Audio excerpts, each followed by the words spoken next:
It goes right into the sheet. One more minute. Actually, let me see.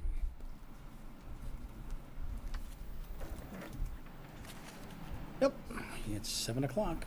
And we're on. I'm gonna change the decision. All right, everybody ready? Ready.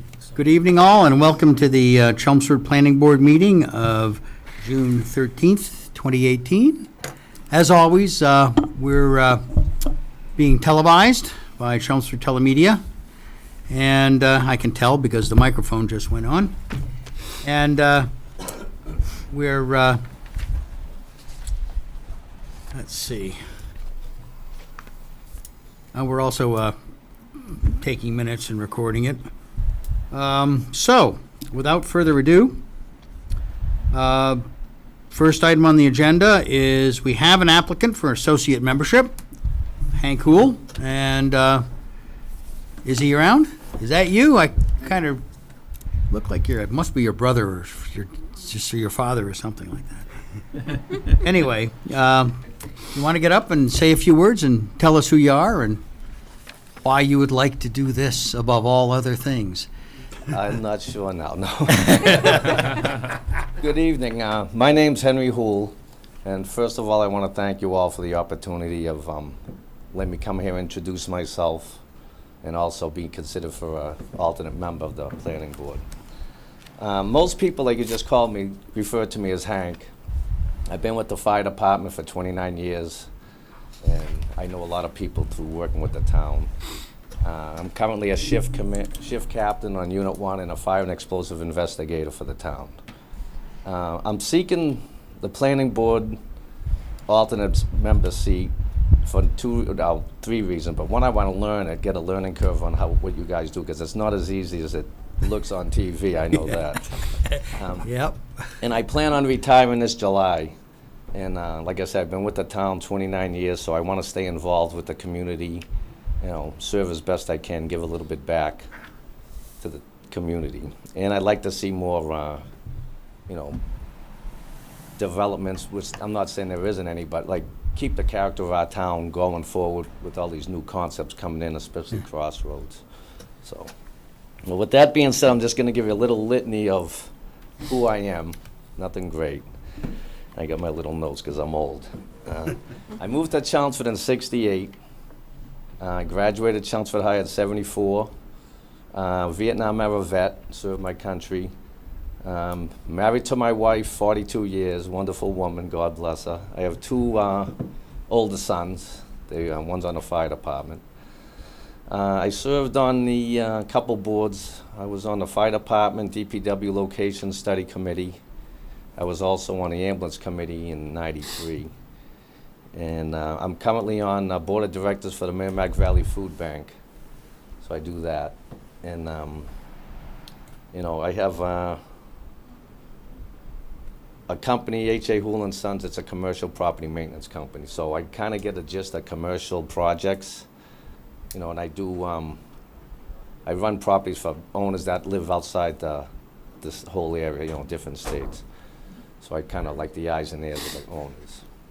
So, not much else to tell. I just, again, want to thank you all for giving me this opportunity.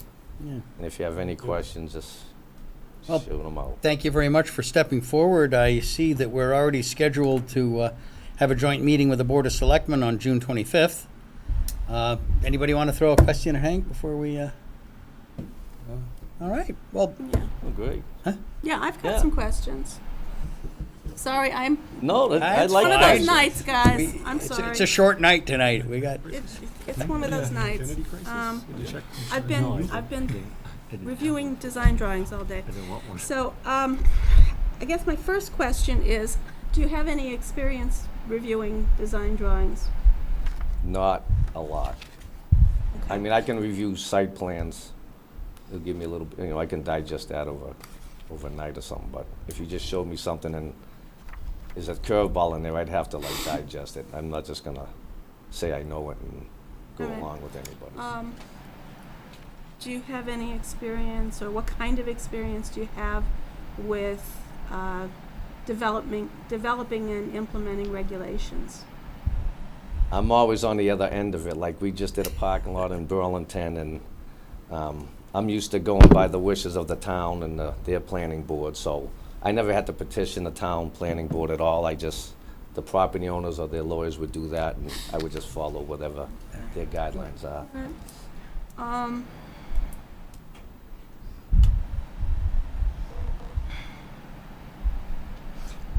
Being in the fire department, to what extent does that affect your availability for these meetings?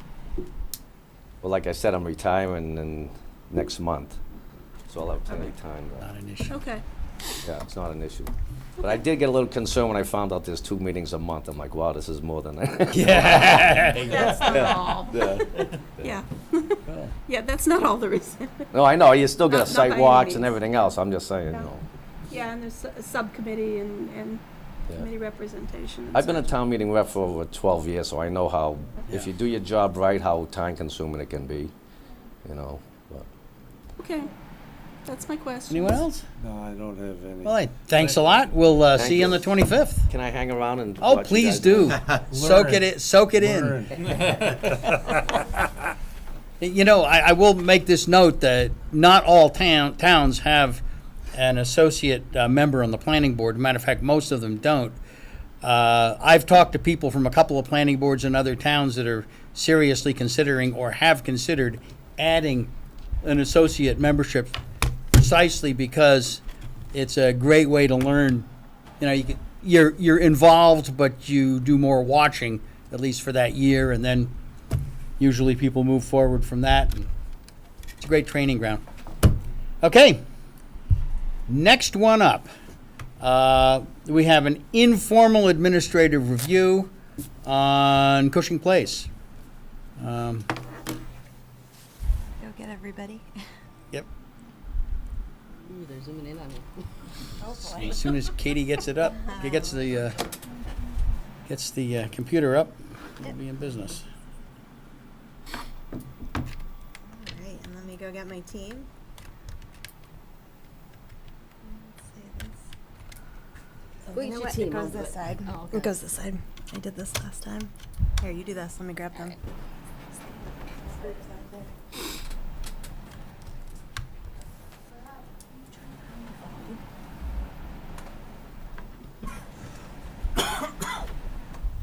Oh, well, while we're waiting, one other note I'd like to make is that Ed missed a meeting, I think it was the 23rd. May 23rd. He has done he has reviewed it and filled out the Mullen paperwork, so he's all set to go. Turn the fan down, that'll help. That's right, yeah.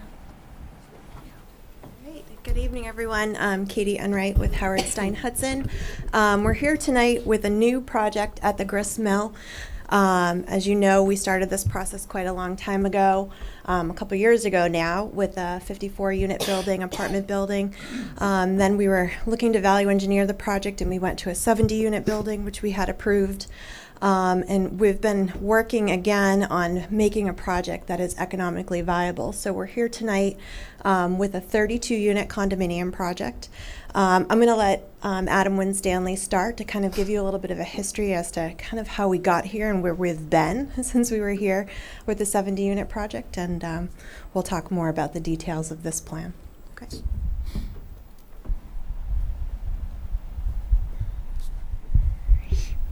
Thanks, Katie. Again, my name, for the record, is Adam Winstanley, and we, as many of you know, I've been in front of this commission before, and I just wanted to kind of tell, kind of what we've been working on over the last 2 years, kind of why we're coming back at this point, and kind of what's transpired. So, we had the property under contract for. I would say approximately a year and a half or so, and our company ultimately, we did move forward and close on the site.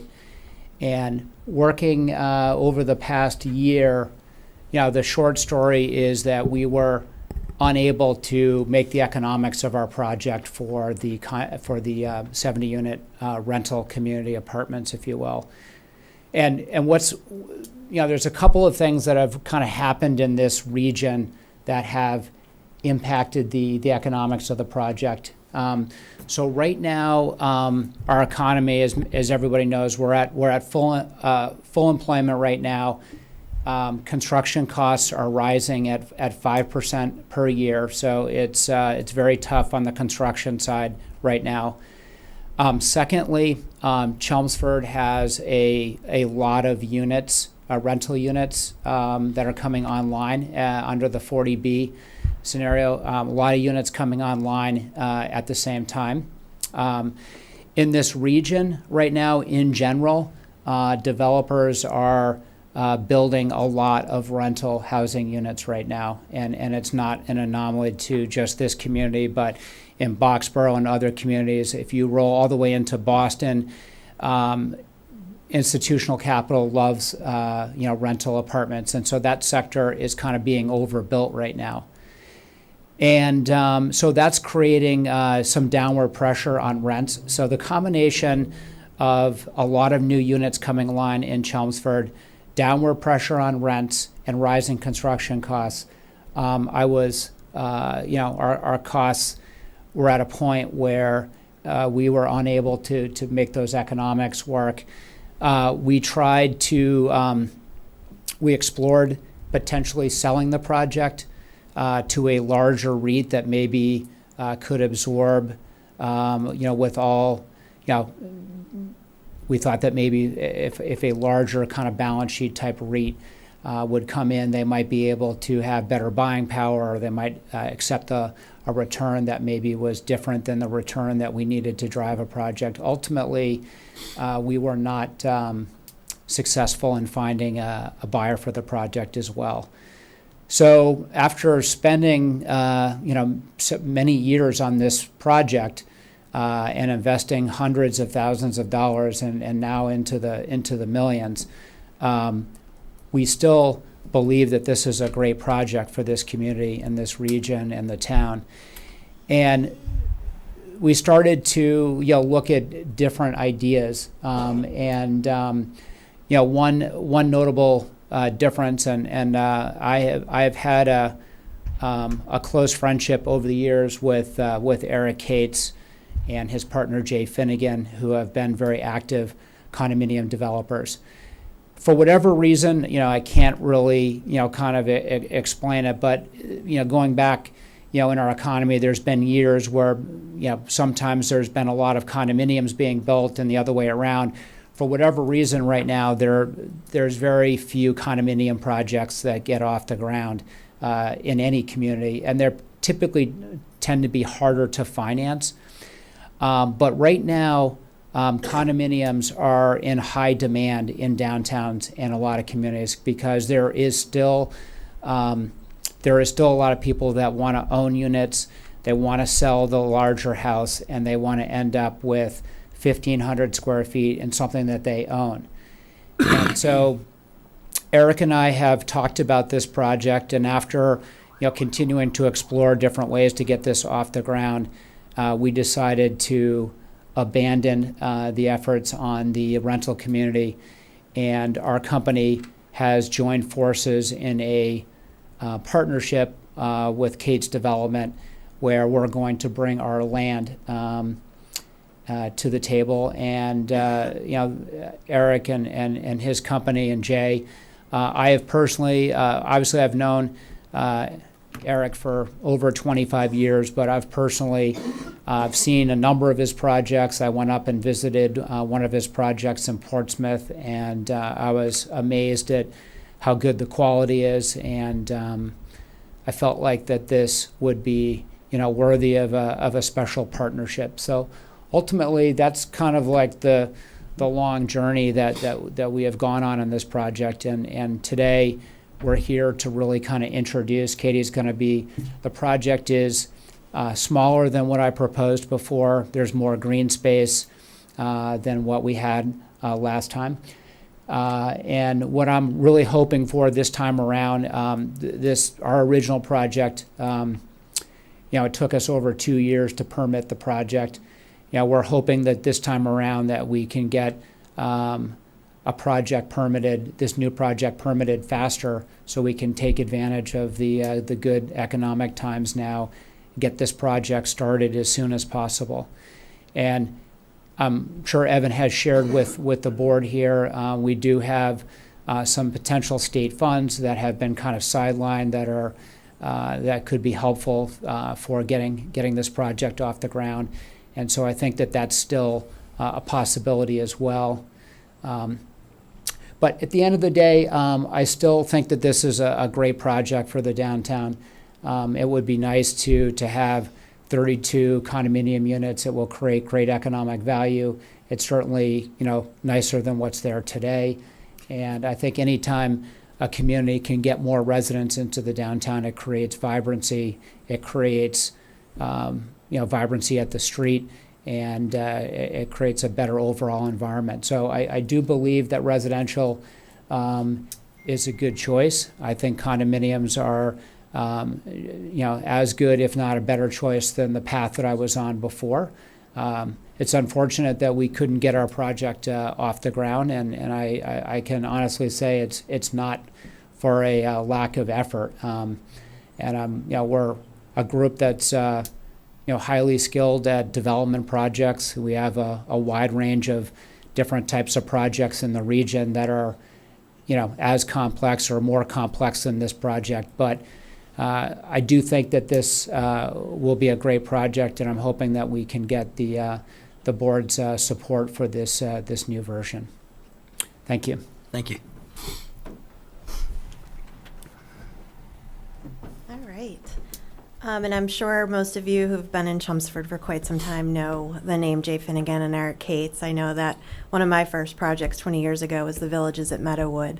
In North Chelmsford, he's done units on Technology Drive at Wayside, a condominium building at Mission and Cross. So there's a significant amount of projects in this area that have both Eric and Jay's name on them. So moving forward with this project is, as you can tell, has significantly more green space than the previous project. Going from 70 units to 32 units, we're still looking at the 4-story building, and I can show you a picture of the architecture of the building shortly. But the footprint itself has shrunk about 7,000 square feet from the previous. We've also lost about 44 parking spaces because of the demand out there, which is huge. But what we are doing is keeping a lot of the amenities that the previous project had. There's still the parking spaces that would be signed public along the bike path. The bike path itself is still seeing the improvements that were part of the original project. We still have the same amount of parking spaces, the 18 spaces at the lower lot for Jack's businesses out front on the retail. And we still have the remainder of the parking both under the building, which is 35 spaces, more than ample for 1 per unit, a few extras there, and spaces outside the building to maintain a ratio of just the units alone at a 1.7 or a 2.9 when all the parking spaces are included per unit. So because we're going down from 70 to 32, we're still keeping the 20 plus spaces along the bike path as public, and those additional spaces. So the spaces have really gone down pretty significantly. It was very important for Jay and Eric that this building have more green space around the footprint. So we've essentially modified the plan from before. The building is in a very similar location. It's a little bit wider than the previous building, although significantly shorter. We've kept the same fire turning radius. We've kept a similar location for the dumpster and recycling, but really just kind of pulled that all in and really look to beautify the area around the building to create a lot more landscape area. These being ownership units now, people are going to buy these as their homes and be here for a long period of time. So we've increased the landscaping around the building pretty significantly. The brook walk is still in the plan as previously proposed in the same form it was previously proposed. The pocket park is still in the plan as previously proposed, exactly as it was on the previous plan. And as Adam referred to, the MassWorks grant that in working with the town received for the construction of Cushing for the entrance and getting those sidewalks and those utilities underground coming in from Cushing Place. So the plan itself is much more open. It's a lot smaller, and it has a lot more green space than the previous plan. So the building itself is here, and I'm going to let Eric and Jay talk to it a little bit. This is a building they've built a few times at this point. I think currently it's for lease in Stoneham. Is that correct? We have 2 buildings. Two buildings in Stoneham right now. So this is the 4-story building. It fits within the height limitations that were previously approved, even though the 4-story that we had proposed before you had the 4th story and a mansard roof. This, actually, the mean roof here is the same as the top of the mansard roof previously. So this fits within the provisions that we had previously for the height of the building. Almost exactly. It's actually, we received a permit for 45 feet from Littleton Road and 56 feet from Cushing. This is 44.9 from Littleton and 55.4 from Cushing. So it actually fits right within the previous approval for building height. It still has the garage under, so it would still be open to see that kind of 5th story on the Cushing side end as you come into the project. So again, we've dropped it from about a 22,000 square foot footprint to about a 15,000 square foot footprint. So the building itself is quite a bit smaller. We're here tonight because we will have to come in, obviously, and modify our permits. There's a lot of engineering that has to go into the drawings and plans to bring them back before this board. And we know everybody in town has essentially been waiting for this project to start. We wanted to get some feedback from you before we went off and did any of the engineering changes. A lot of them obviously are going to be paring things down, but a lot of them are also going to be very similar to the previous project that was here before you. So I'm not sure if Jay or Eric want to say anything tonight, or Barbara's also here. Good evening, everyone. Eric Cates for the record. My partner, Jay, probably needs no introduction. Most of you on the board know him. Lifelong Chelmsford guy, although I was born in Chelmsford as well. So just as a little bit of background, our families, the Finnegans and the Cates, we've been together for over 40 years. And I've personally worked with Jay for 28 years now. And kind of coming back home again to Chelmsford, we still have a presence in Chelmsford, but we haven't done much residential development in the last dozen or 15 years. But this is a great opportunity to come back and work in Chelmsford. And if you're familiar with the Wayside project on Technology Drive, we did that back in the late 90s. It was the first building that was similar to this concept here. And at this point, we've built 15 of these already, and we have another 5 more in the various construction stages right now. So we've pretty much taken the original building that we built 20 or so years ago and have modified it to what you see tonight. Just a little bit of basics on the building. As Katie said, it's 32 units on 4 floors with underground parking. So the majority of the each residence has 1 underground parking space. The unit size is 8 units per floor, range anywhere from 1,400 to approximately 1,800 square feet.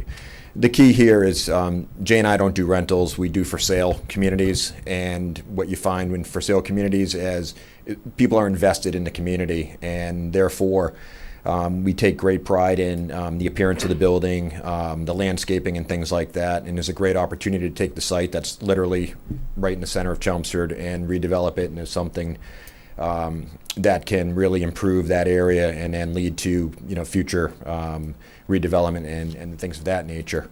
Our demographic is generally it's active adult. Those are the individuals who will occupy these units. The split is roughly 70% 2 families, 30% single households. And what we'll find is that you could generally fill this building with people who live in Chelmsford right now. That there's this type of single floor living with elevator service and pretty much and no maintenance is very attractive right now. The population, obviously, as we all know, we're all getting older. I started here, I had more hair and I wasn't gray. And now look at me, I pretty much, this is where I want to live now. My kids they're out of the house and that's where we want to go, and this provides a nice opportunity for people in the community in Chelmsford or in the surrounding areas. We generally find that the majority of the people come from a 5 or 10 mile radius.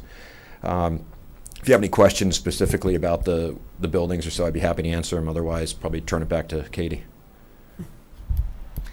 Thank you. Thank you. Thanks.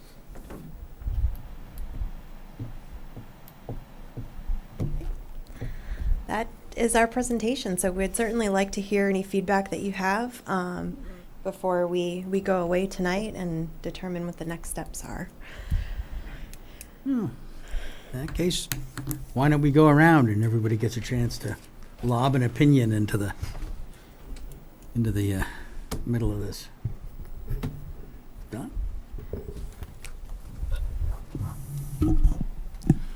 No disrespect to Adam, for sure. However, this plan is a lot more attractive for Chelmsford for many reasons that you all mentioned. The idea that you have home ownership downtown, that's key for economic development, of course, and hopefully will facilitate some additional development in the area.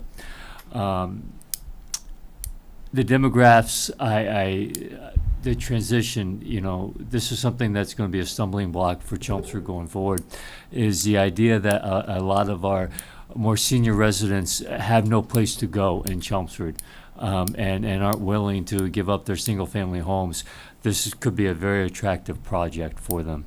I do have a question, which might be unrelated to seniors. However, I believe in the former plan, you had made some accommodations for the bike trail. Is that still consistent with this plan? Yes. Yeah. Yep. All accommodations for the bike path have been included in this. Okay. And then I guess one thing I guess the planning board's going to have to grapple with is whether or not this is a minor or major modification to the previous plan, which basically I guess will steer the direction that we go. Overall, I do like what you all presented this evening. Ed? That's it. Nice plan. Too bad the other one didn't go, but maybe this one can go.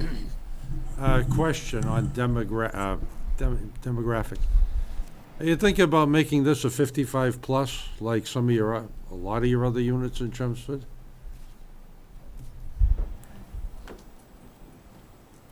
The trend recently has not been to do 55 and over. I mean, generally, I can tell you that the makeup of the people that are buying the units, they tend to be all 55 and over. Yeah. You might have one or two opportunities with, this is a technology corridor around here, so you do have some younger people, and this may provide an opportunity, but it's not set up for children. So because of the fact that there's no amenities in terms of children's playground equipment, basketball, backboards, those sorts of things, they're all 2 bedrooms. I should have mentioned that earlier. And just the fact that this type of product does not lend itself to people with families. So Okay. without committing to a 55 and over, you're going to get a 55 and over Yeah, I'm for the not most part. asking you for one. No, I'm just. Yeah, okay.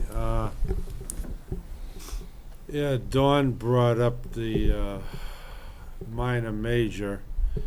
This strikes me as a major change. So we'll have to see. Katie, what I'd like to see when you do come in with this, since you say the building is smaller, I'd just like to see on one print on, doesn't have to be fancy, dotted line, what the footprint of the old building was. Sure. Just so I get a feel for it. Mhm. I don't have any other substantive questions at this time. It looks nice, looks a little different, familiar with your work at a lot of your developments. Been a lot of your units, so if you carry this one out the same way, it'll be nice. Thanks, Ed. Hey, Nancy?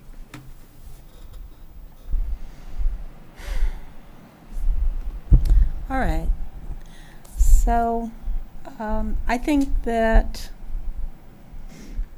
the condominium plan, it would be very, very beneficial to Chelmsford at this time. No offense, but I was surprised that you didn't go that way in the first place. We all kind of expected it, that this property would. So I'm very happy to see that it is at this point.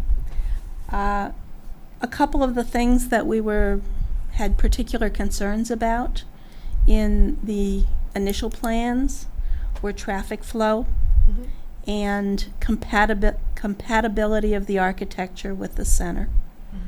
And I expect that we'll be looking closely at that as you bring these plans in. Other than that, your plan looks gorgeous. Henry. I actually like this project better than what was before. Oh, yeah.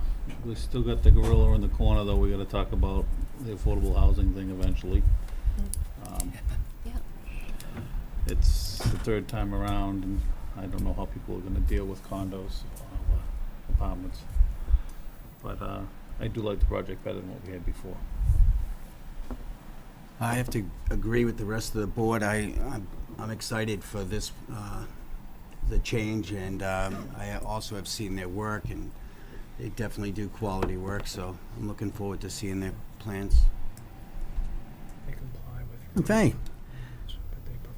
Looks pretty good to me. I liked both the previous project and this one. I like that this one's a little bit smaller because right there I can see, a 25% reduction in the traffic problem that we spent so much time arguing about, and such. This is an interesting town, Chelmsford. I've talked to a bunch of people who are in exactly the situation that you're targeting. They've finally got their kids out of the house the third time, and they want to sell the house, but they don't want to leave Chelmsford. And having been here myself since '83, I can understand not wanting to leave Chelmsford, and I think this offers a nice opportunity for them. We'll be talking about all the same stuff that we talked about last time, but I would hope that because we've already seen the site and we understand a considerable amount about the site, that even though there are some substantial differences here, we ought to be able to get through the process rather more quickly than we did the first time. And I gather that's your wish. I don't know when you actually want to apply shovel to dirt, but we'll see what we can do, consistent with good practice. That said, bring it on.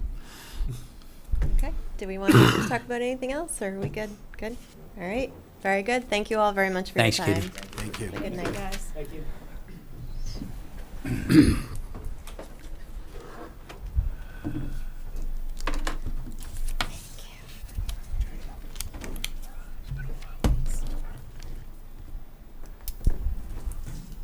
I think that could work. I think that can work.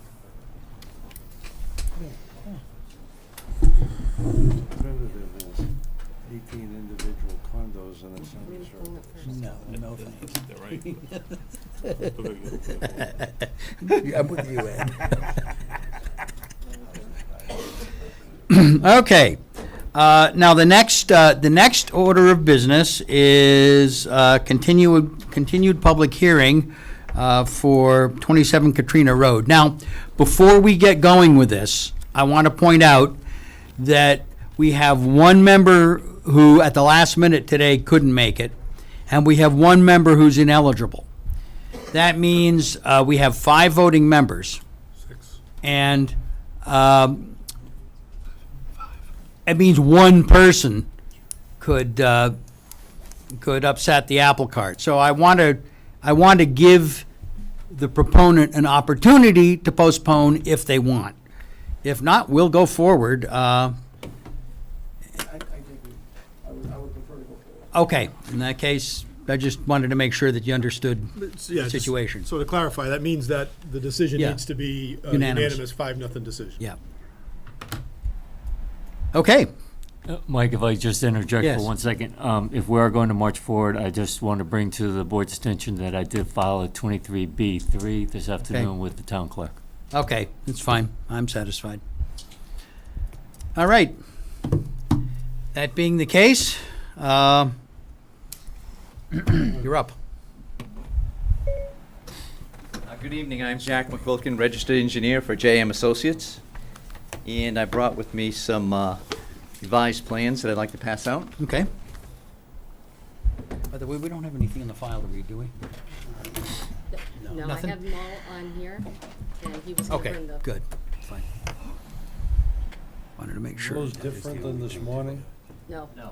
Okay, so that's what okay, I saw. Yeah, that's what we've all looked at. She likes the big ones. I'll take this one. You wanna look at this one? Yeah. Just Thank you. Thank you. Thank you.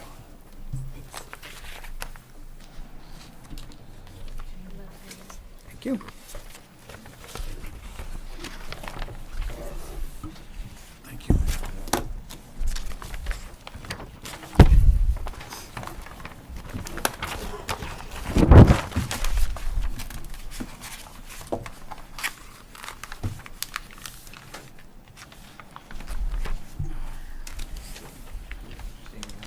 Large set for your planning even?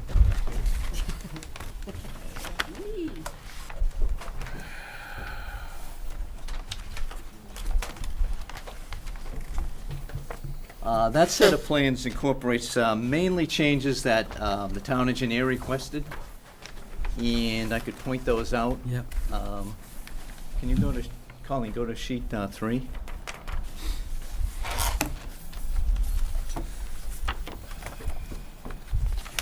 Yep. Yeah, she had asked us to more clearly define the edge of pavement. So what we did is we hatched in the areas that would be paved. And I think that's pretty well defined now. She had also asked us to enlarge the dumpster enclosure.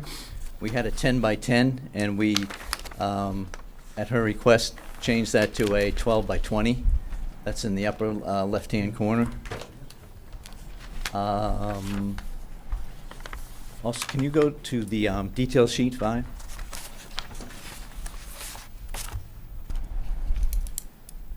And up just a little. And also, she had asked us to substitute a detail for the oil and grease separator. And this is the town's detail that we've put in there now.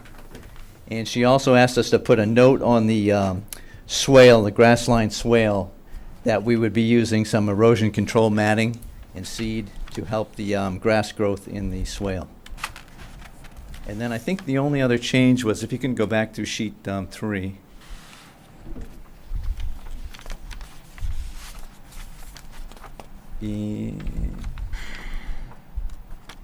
And this was on lighting. And our lighting, we added one more light pole right just about in the center of the parking area. Okay. And that boosted up our lighting from, I believe it used to be 2 foot candles as an average, and this boosted us up to 3 for an average, and I think 0.5 for a minimum. And those are the changes. Oh, very good. Well, thank you. You're welcome. I believe you've responded to all the general comments that we made. Now, this is going to be a public hearing, but before we go to the public part, should probably take one round through the board and see if there are any additional questions. Want to start? Well, I missed the meeting, so I apologize for that. You still get to ask questions even if you can't vote. I mean, other than, I really, the only concern I had was the traffic coming out, but, I mean, leaving earlier in the morning and stuff like that, I don't really see it as an issue, so. Yeah. Did you guys get the schedule? 'Cause we didn't Yes, I really did. look at- And Yes, when we ma'am. found out the schedule, we actually realized that, you know, it ends up being about 3 vehicles for Yeah. every 5 minutes, up to 51 vehicles for an hour and a half. You know, Okay. it's I saw really, it. it really All resolved right. the issue. Yeah, we got that, thanks. And I think it would be great to get something done with the site, and, you know, it'd be a great place for you, so that's all I got. Okay. Henry? I pretty much got all my questions answered. Nancy? I still have concerns. I would first like to thank the applicant for adding the additional light pole. It's not so much either the average or the minimum. It is the fact that you got rid of the dead spots in the center of the parking area. that I was so concerned about.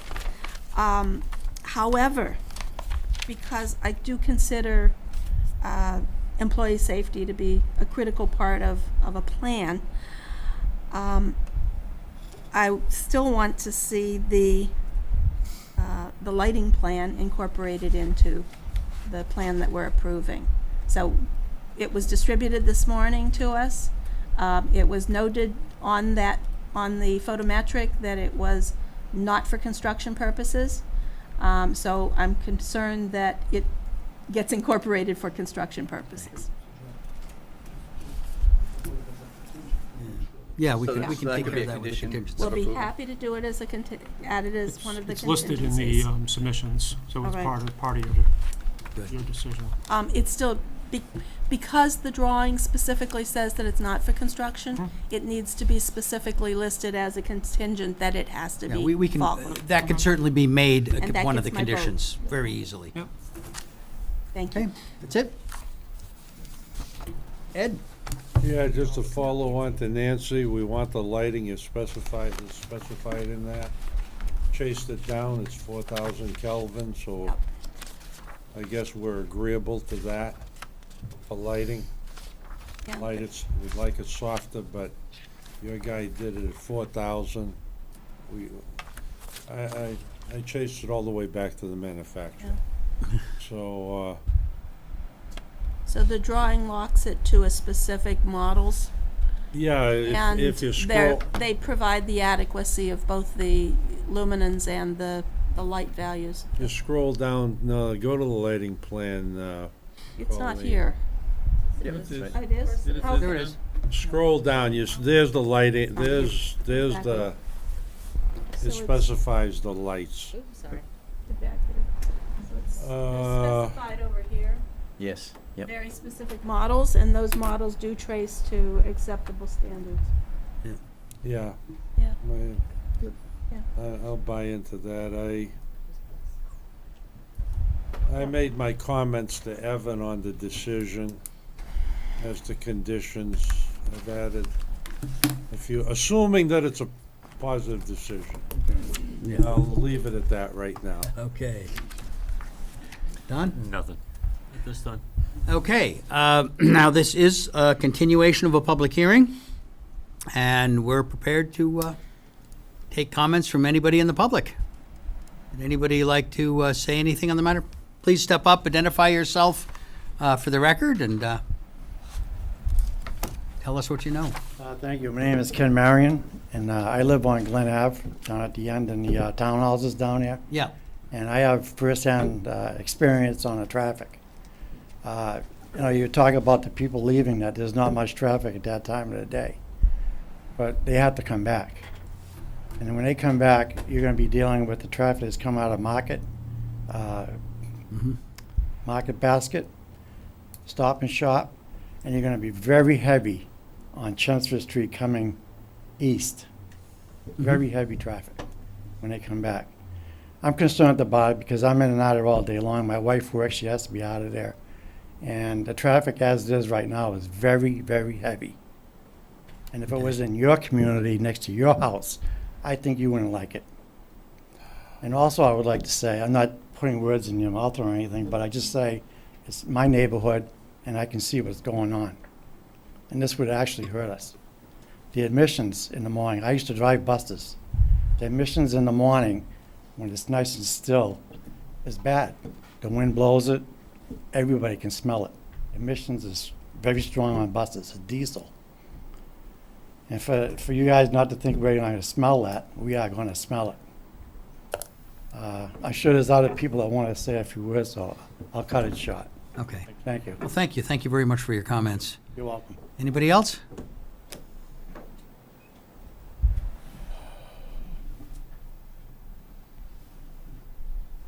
My name's Brett Pomelo. I'm the general manager for Chadwick Bay Ross there on Katrina Road. And I guess I'm just curious whether or not we've had any results or any feedback on any kind of study, or where are we with the traffic study to see what kind of impact this is going to have. Are we doing one? Are we not doing one? Or Okay, well, practically speaking, at this point, no, because we have very little control over that road. It's a state highway. On the other hand, we have got some provisions proposed for a potential decision here that makes some accommodation to perhaps the necessity, if it turns out to be one, of you know, a traffic detail at the worst points and things like that. So there's some accommodation for what you're talking about, but there is no traffic study anticipated.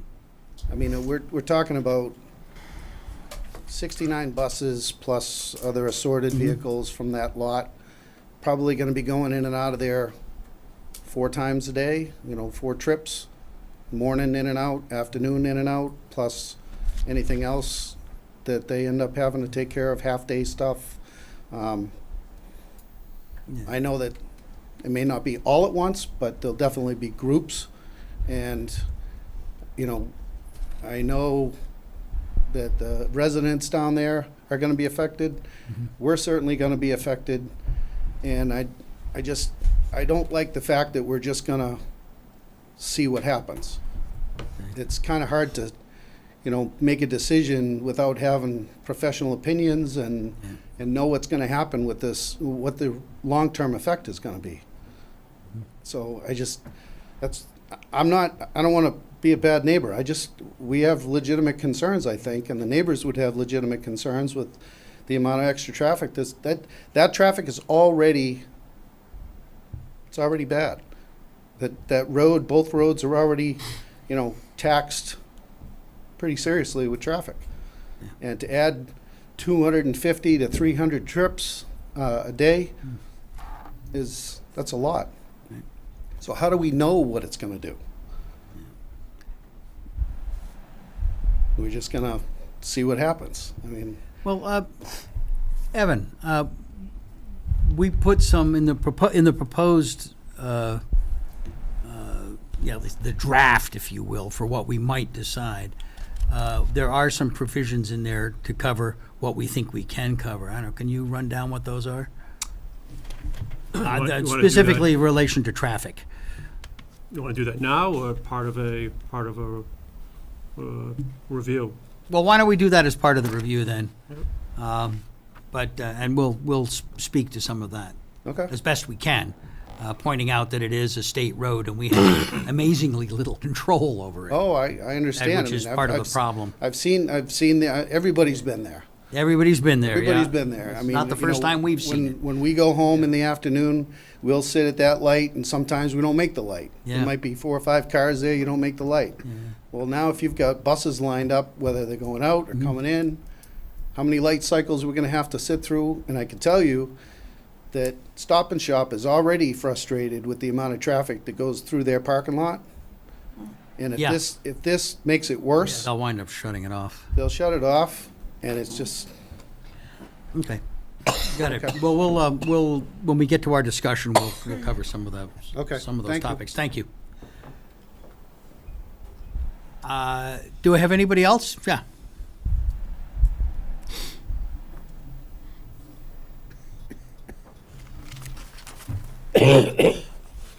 So I'm Brian Heil. I'm the general manager of Japan Amalek, or Gel Yeah. Finishing, as you know.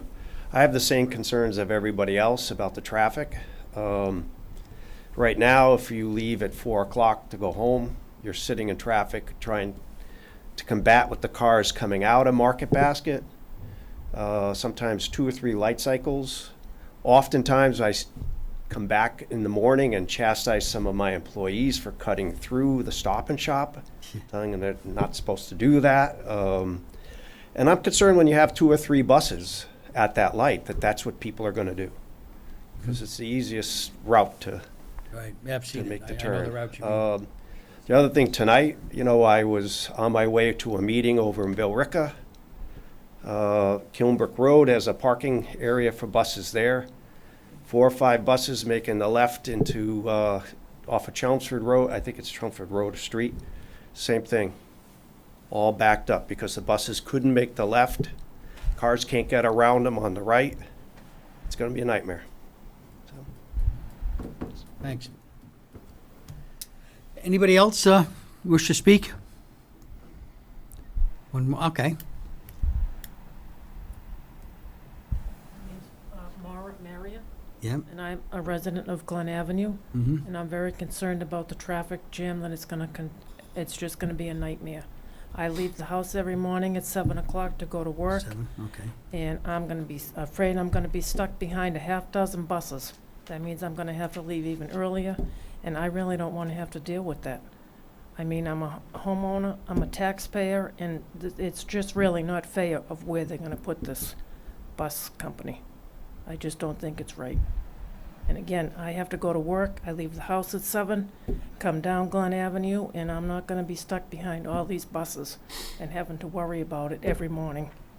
And then I'll be one of them cutting through Stop and Shop, which is, they're not gonna allow that, but what are you gonna do? Thank you very much. Thank you. Would anybody else care to speak? Okay, I don't see anyone. Okay, I think at this point, we could reasonably close the public hearing and. I would recommend keeping it open. Would you? In case the board has a need for Okay. discussion with Then the let's start. applicant. Then let's start our discussion and deliberation now. If we need to open it back, if we need to get more people up, we can do so. Okay. Where to begin? Evan put together a draft decision. It's fairly extensive, and it seems that the two areas of most concern were lighting and traffic, and there are provisions in here proposed to cover both of those. I think we've reached some accommodation here on the lighting, but I thought maybe you could discuss the traffic. Yeah, so you've had a chance to review the draft that went out. The red text is new text. Right. Based upon tonight's hard copy. So as it relates to traffic, a new fact number 26 was added. That speaks specifically to the applicant's most recent submission that he referred to this evening. When you take a close look at that, it was mentioned, but not specifically tonight. 51 of the 69 buses, scratch vans, leaving the site in the AM leave prior to 7 a.m.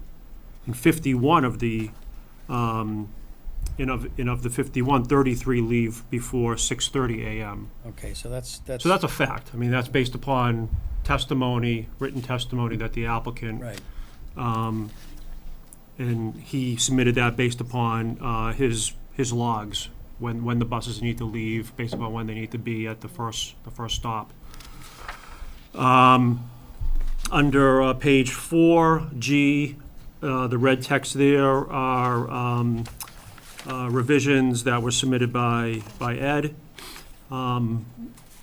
providing further facts and findings related to how the operations are done so that they minimize or limit or eliminate environmental exposure. So no outdoor or exterior storage of oils and chemicals, no outdoor fueling. In fact, there's no fueling on site, and all vehicle maintenance performed inside. Now, these are all things that we've heard the applicant mention as part of their presentation. On page 5, I added under number 2, I added a new finding. This is specific to reasons that the planning board may believe that a full traffic study is not warranted. As you recall, the applicant submitted a request for a waiver from that submission provision. So the red text reiterates fact number 26, indicating that a typical AM peak traffic period, based upon normal traffic studies and standards in the industry, is 7 a.m. to 9 a.m. And the data suggesting that vast majority of their buses have left the site and are already on their route during that time period. Let's see, what else? I think that was it for red lines. I know there was some mention this evening about Kelvin, and I'll just mention to the board, while they have spec'd out 4,000, that doesn't necessarily mean that the board needs to approve 4,000. I think there are members of the board who are more familiar with what 4,000 means at that particular location, with a mounting height of 25 feet. But I think it was designed based upon a 4,000 Kelvin. So that's really it. I agree with you. I think the board probably should go through the decision and spend some time during your deliberation highlighting the facts and findings related to traffic as it pertains to not requiring a traffic study. I put a placeholder in here of a $10,000 contribution. That's a placeholder. Yeah. That should be something that the board discusses. That may be an item that the board wants to discuss with the applicant. Yeah. The methodology behind that is generic at best. If you recall, the number of spaces per the 53G policy was never finalized. Right. This doesn't attempt to finalize it.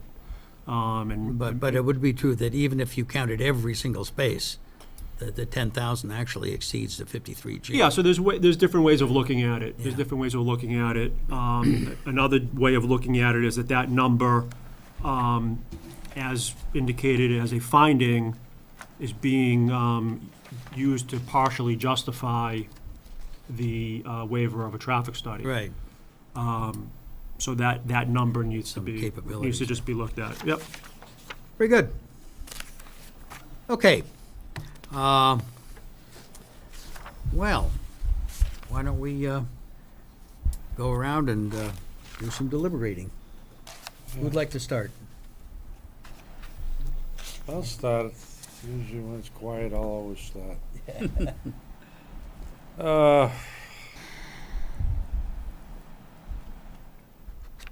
Couple of things here.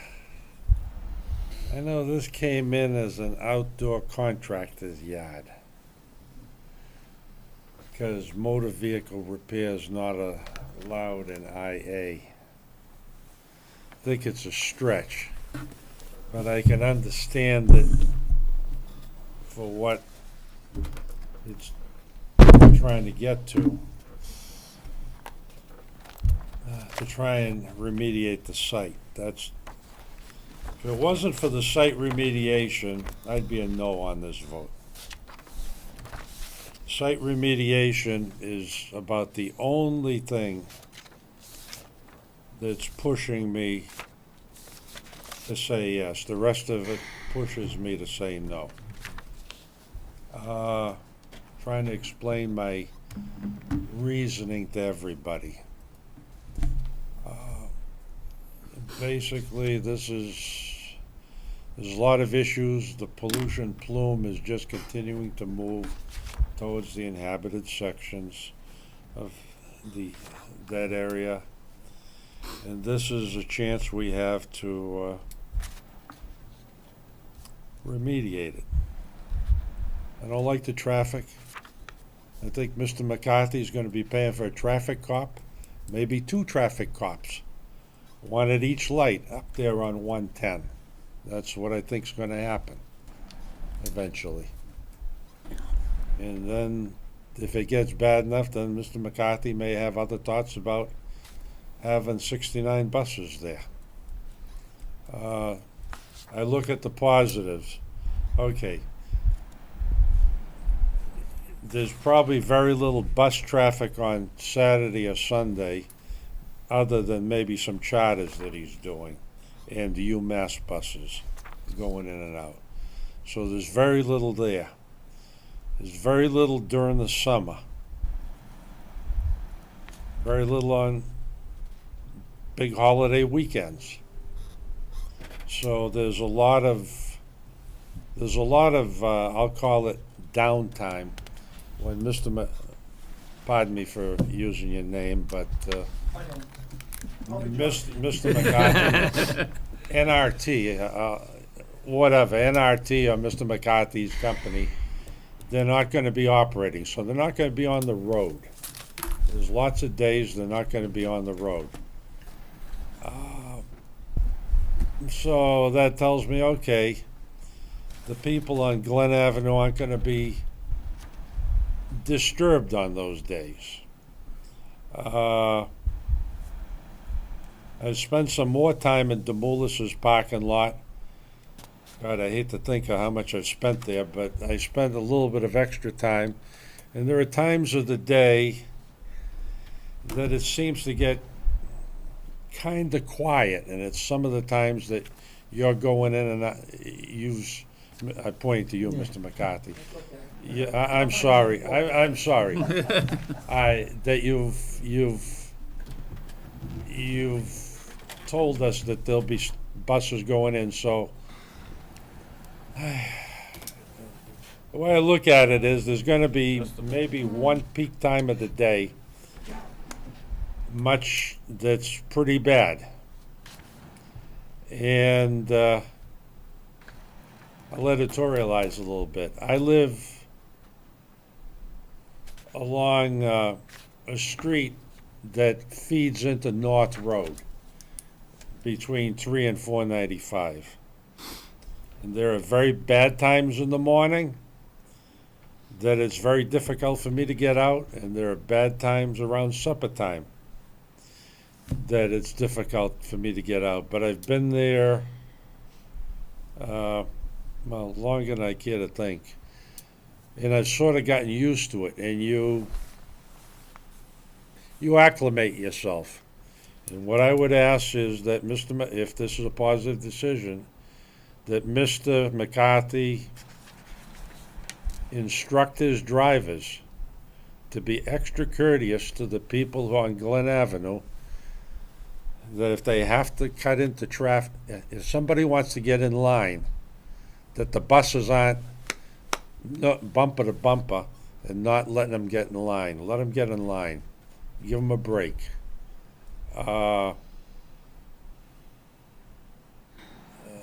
That's how I see how it could work if the buses could be very extra courteous. Extra courteous is the best way I can put it. There's no way for me to put that in this decision. I've put other stuff in that decision, but there's no way for me to put. So that's how I'm looking at it. So you've already figured out, you got the photometrics. I got my 4,000 Kelvin. I'd like my 3,000 Kelvin more, but I got my 4,000 Kelvin. So I'm now happy. We got our oil separator. Christina got her oil separator. And we're happy. We'll ask Christina if she's happy, if she needs anything. But I'm sorry for running on, but that's how my mind's running. I can bring myself to vote yes for this. And I think if it's a total disaster, what's going to happen is Mr. McCarthy's going to be out of there. Yeah. That's what's going to happen. If you can't operate, you're going to be out of there. You're going to figure it out, and you're going to be out of there. And we've got things in there to have policemen on duty and things like that to help the traffic flow. Okay. Enough said on my part. All right, thanks, Ed. Anybody else like to make questions or comments or general conversation? Yeah, I'll make comments. Cool. Evan,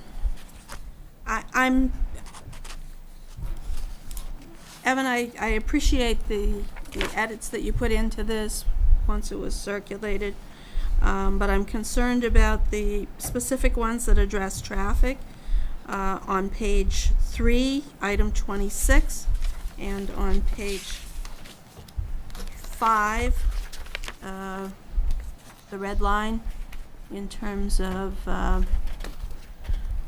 the traffic leaving. And the concern I have is that it addresses the amount of traffic being added, the amount of vehicles being added during the morning periods. And it doesn't address the amount of traffic that's being added either returning and crossing over at the intersection, nor does it address how many buses are leaving within what period during the afternoon traffic that's much heavier than the pre-6:30 a.m. traffic. So just the fact that we have bothered to put in this early morning traffic evaluation and ignored the heavier situation of the afternoon traffic kind of tells me that we really should be doing a traffic study. So there was, if you recall, there was testimony Yes. from Mr. McCarthy on this. I was not able to recall the details, that's why it's not in the decision. This may be an opportunity where if the board feels as though that information is important enough to document, have that discussion with Mr. McCarthy we could- right now. I think could certainly do. This That's is only the AM. detail. That's only This is the AM. detail right there, yeah. But that's the AM. What about the PM detail? Sure. Please step up. My impression was that the PM was more spread out. PM, It PM is. is way more spread out. We also realize that there is a certain amount of buses that don't come back until the PM.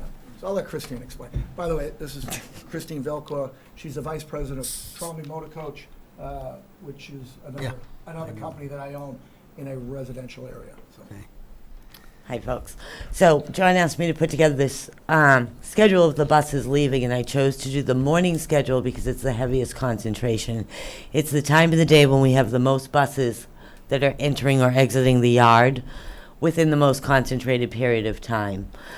On this schedule, there are 12 UMass buses. Those buses, once they leave the yard, don't come back till between 6 and 8 at night. So they're not part of the regular daily traffic. Within the rest of the vehicles, there's anywhere from 8 to 12 of those vehicles that have midday runs. The drivers with middays keep their buses at home. Typically during the day, they don't come back to the yard in between, so it's too many back and forths. Combined with drivers that choose to bring their buses home for their own convenience and keep them at home during the day. So out of those 51... Just so you know, and they've been doing that for the last 14 years. So those buses haven't typically gone back to the lot. So I know somebody's gonna turn around and say, are these buses parked in a certain area? They have been, and they have been for the last 14 years, so, all right. So out of those 51 buses, right out the bat, you have about 20 to 24 of them that would not be returning after that morning run. And also not going back out for the afternoon run at the regular times. Plus, the afternoon leave times are more staggered. So not only is the number of buses reduced, but they're more staggered due to bell times. Some of the routes may have high school, some of them do not. They may go right to an elementary. Or some may have a high school only in return. Some of the buses will go out to do a charter after, or a sports run or whatever after their PM trip, or a late run. So those times vary, instead of over an hour and a half period, over about a 4.5 hour period that they're coming back in. That's about 3 times as much. Okay. Okay. Thank you. Thank you very much. Do you think you could grab a couple of those? Yeah, I mean, I just jotted down, factoids and- additional facts. Of the 51 buses, 6 to 8 are, 12 of them are UMass buses. They leave at 6, they're not back till 8 p.m. 8 to 12 of the 51 buses are midday runs. They keep buses at home, so there's no returns after the morning run. Another fact could be PM departures are staggered. They're not concentrated like the AM peak. They are over a 4.5 hour time frame. Okay. Yeah, if you could get that in. Any more comments or concerns from the board, particularly on the traffic, but on anything here? And then I'm gonna have one more round with the public. before we close? I've got one here. Yeah. Evan, I know I read this thing with the police in here somewhere. I can't find it. Is there any restriction to the? It's a condition, so it's on page 7. Page 7. Page 7. So we've done this several times. Yeah. Condition number 3 under special.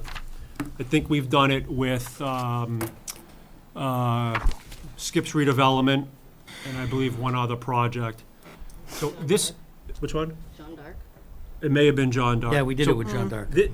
This condition doesn't have to be in there. Oh, I think it needs still to be. but- Right, It but needs to my be. point is that if it, let's assume it weren't in there, the police department can still, and does still, require traffic details. This codifies it so that it's very clear. Right. And that the board is, determines it as a condition in order to provide reasonable mitigation. Yeah.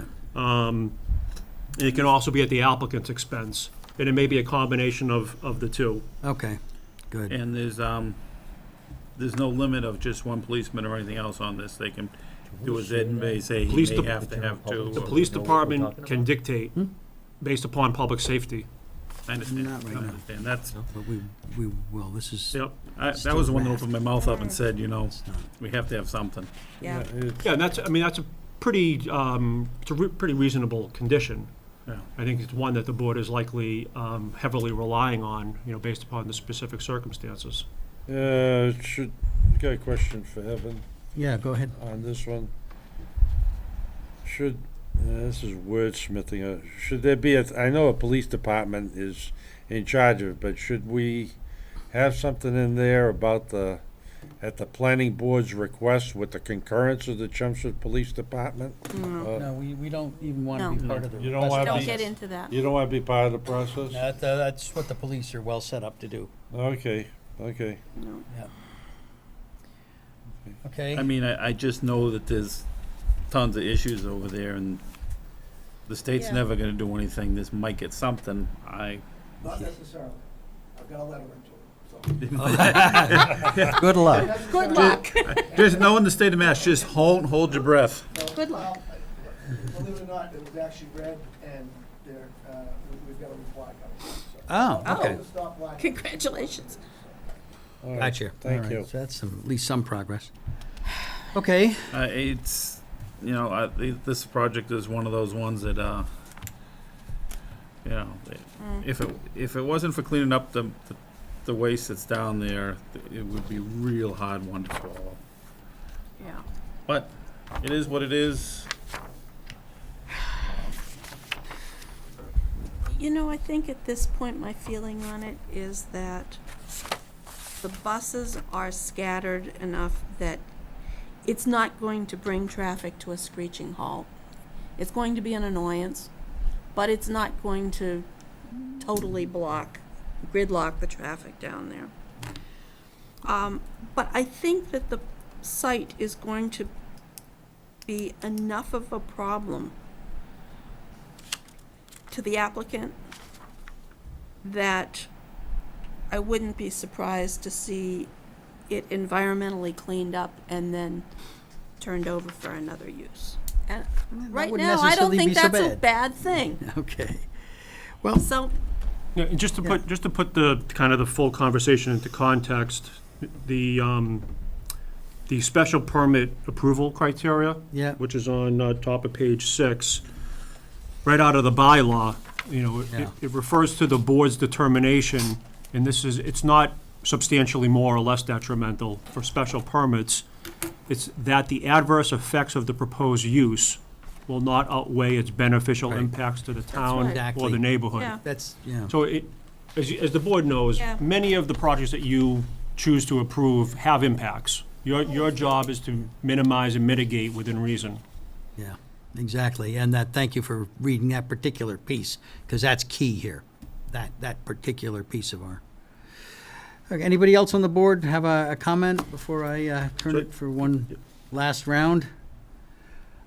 Okay, anybody? Okay, before we close the public hearing, I want to give everybody out there another chance to say their piece, if they have anything they want to add. Yeah, go ahead.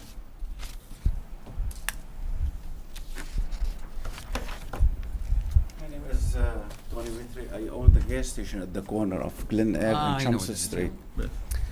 The traffic is bad enough over there, you know. People to take a right on Glen Ave, to take a left to go towards Lowell. It's very hard at the intersection. I'm at that location at least 14, 15 hours a day, and I see what happened, you know. Sometimes the school bus from Chelmsford going down Glen Ave, the people have to back up for him. You know, the cars coming up Glen Ave, they have to back up for the bus to make it down the street. Okay, that Plus, would, yeah. plus Yep. a lot of traffic. Big problem over there, you know. I'm at least 14 hours over there. I see the accidents. I see what happened. A lot of people from Glen Ave, from the area over there, they cross through Stop and Shop. Stop and Shop gonna close the entrance. You know, when they see a lot of people crossing, then what's gonna happen?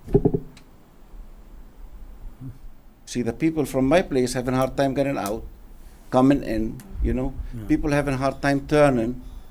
People going to Market Basket, they having accidents, you know, because people, they are not yielding to them. It's a problem over there. Okay. Plus you get so many buses coming up in the morning, going down at night, you know. They try to make the turn, they go on the curb, and they still have to go to back up for them down the street. People get out of the car and tell the other guy back up so the bus can make it. I've seen it, you know. Mm-hmm. It's a problem, you know. Okay. I saw another hand.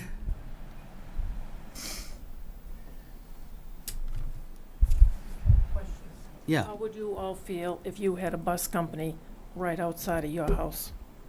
Would you like that? No. And you're saying the buses are gonna be intermittent intertravel? You're not gonna be in it every day. I am, and I'm very concerned about this.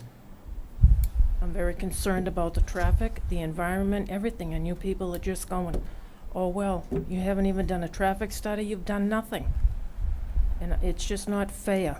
It's not fair to the homeowners and the people that live on Glen Avenue. Thank you. Anybody else? Just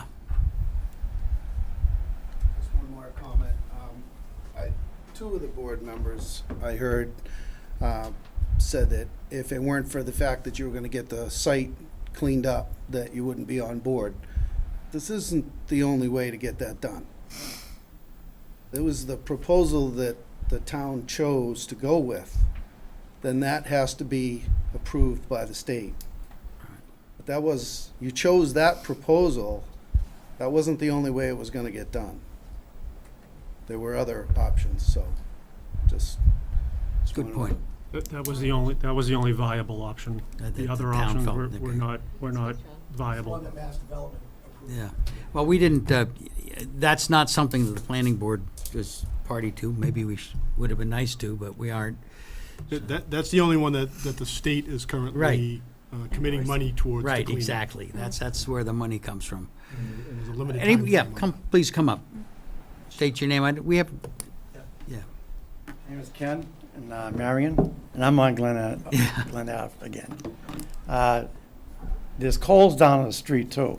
There's a plaza there. And the traffic there is a lot of people go to Kohl's, believe it or not. That parking lot is full during the day. I don't understand it either. Yeah. Don't people work? But the traffic itself is something. And then there was a mention of buses that come in through the school already. I mean, as far as having a study, nobody's mentioned about the buses that come in there already from different schools in the neighborhood. And there is a lot. Okay. They go in through my place 2 or 3 times a day alone. And that's not the return either. Okay.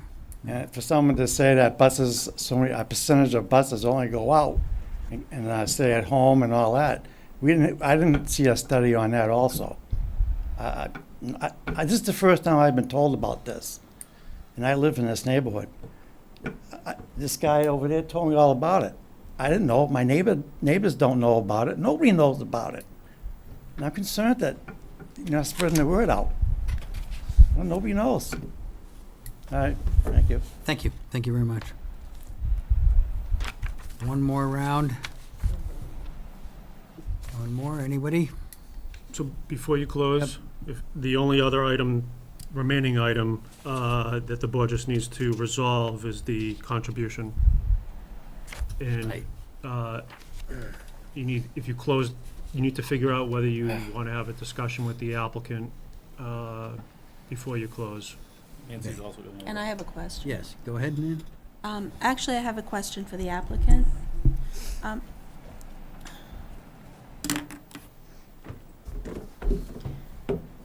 Something that was mentioned by one of the residents, or one of the nearby folks, kind of brought it up.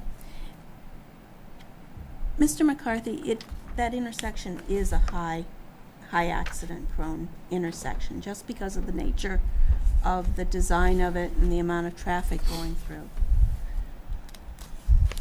What is your plan to keep your buses moving and not strand kids when the intersection gets shut down because of accidents? So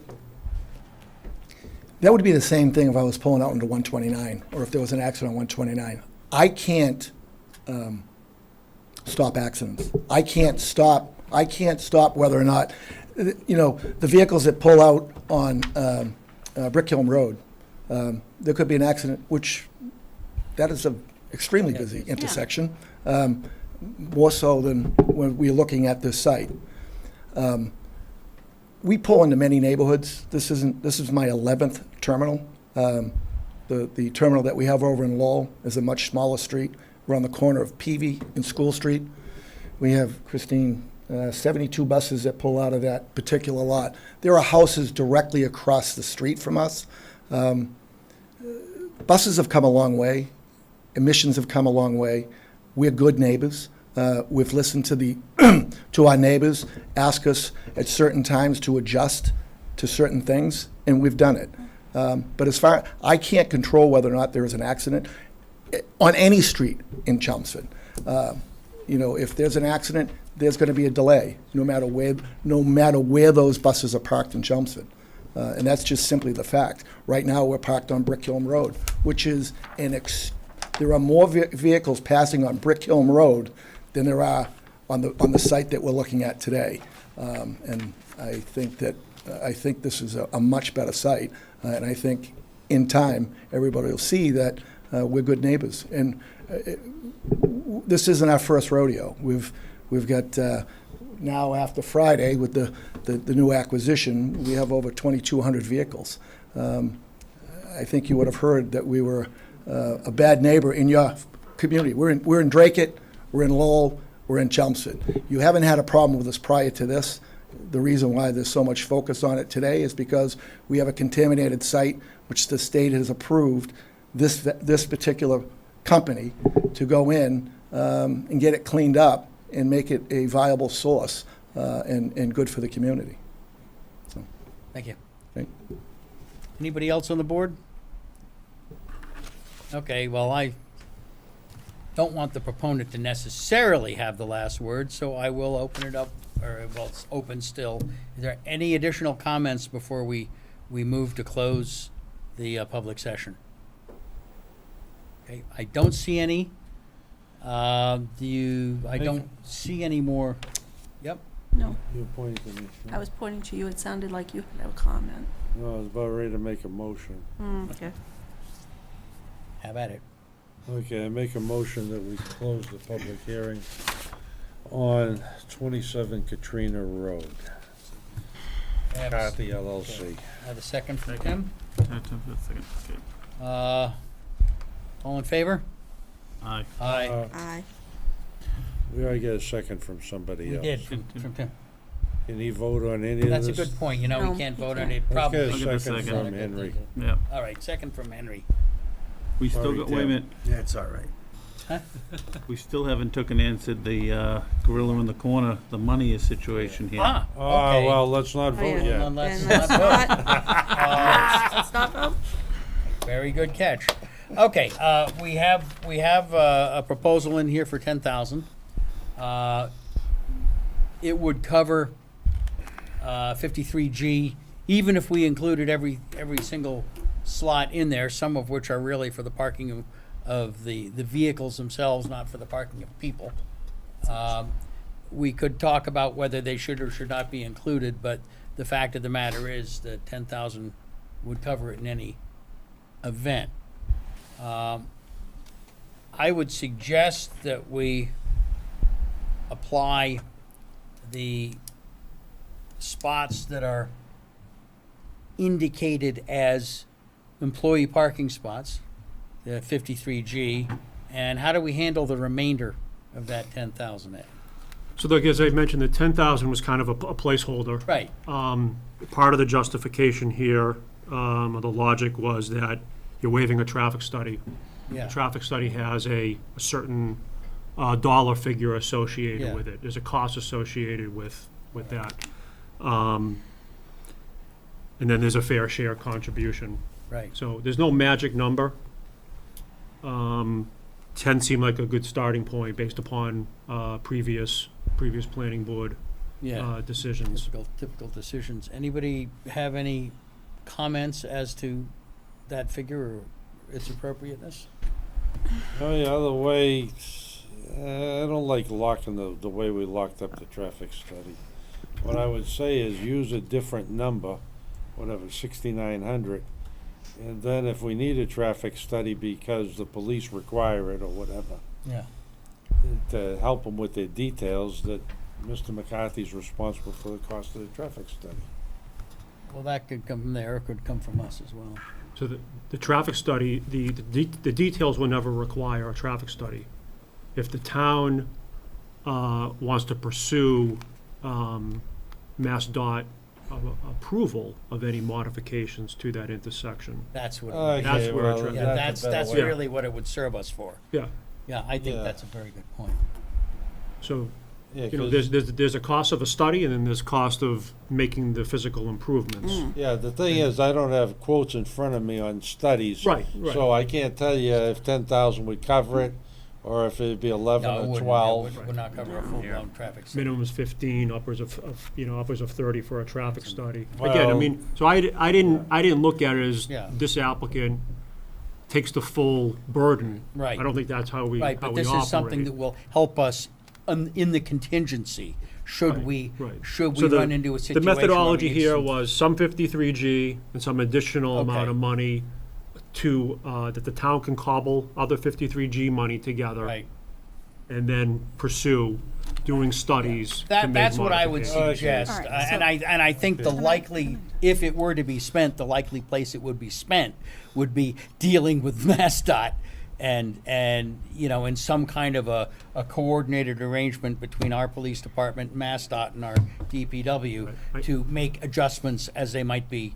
I know Christina has something to say on You got this. something? So I did speak to DPW today, and I brought up the amount of $10,000, and they said that would not even come close to covering it. No. The number that they came up with that we would prefer to have would be something between 25 and 35,000. Okay. And that would be a little bit more reasonable, especially dealing with Mass DOT, and it's a state road.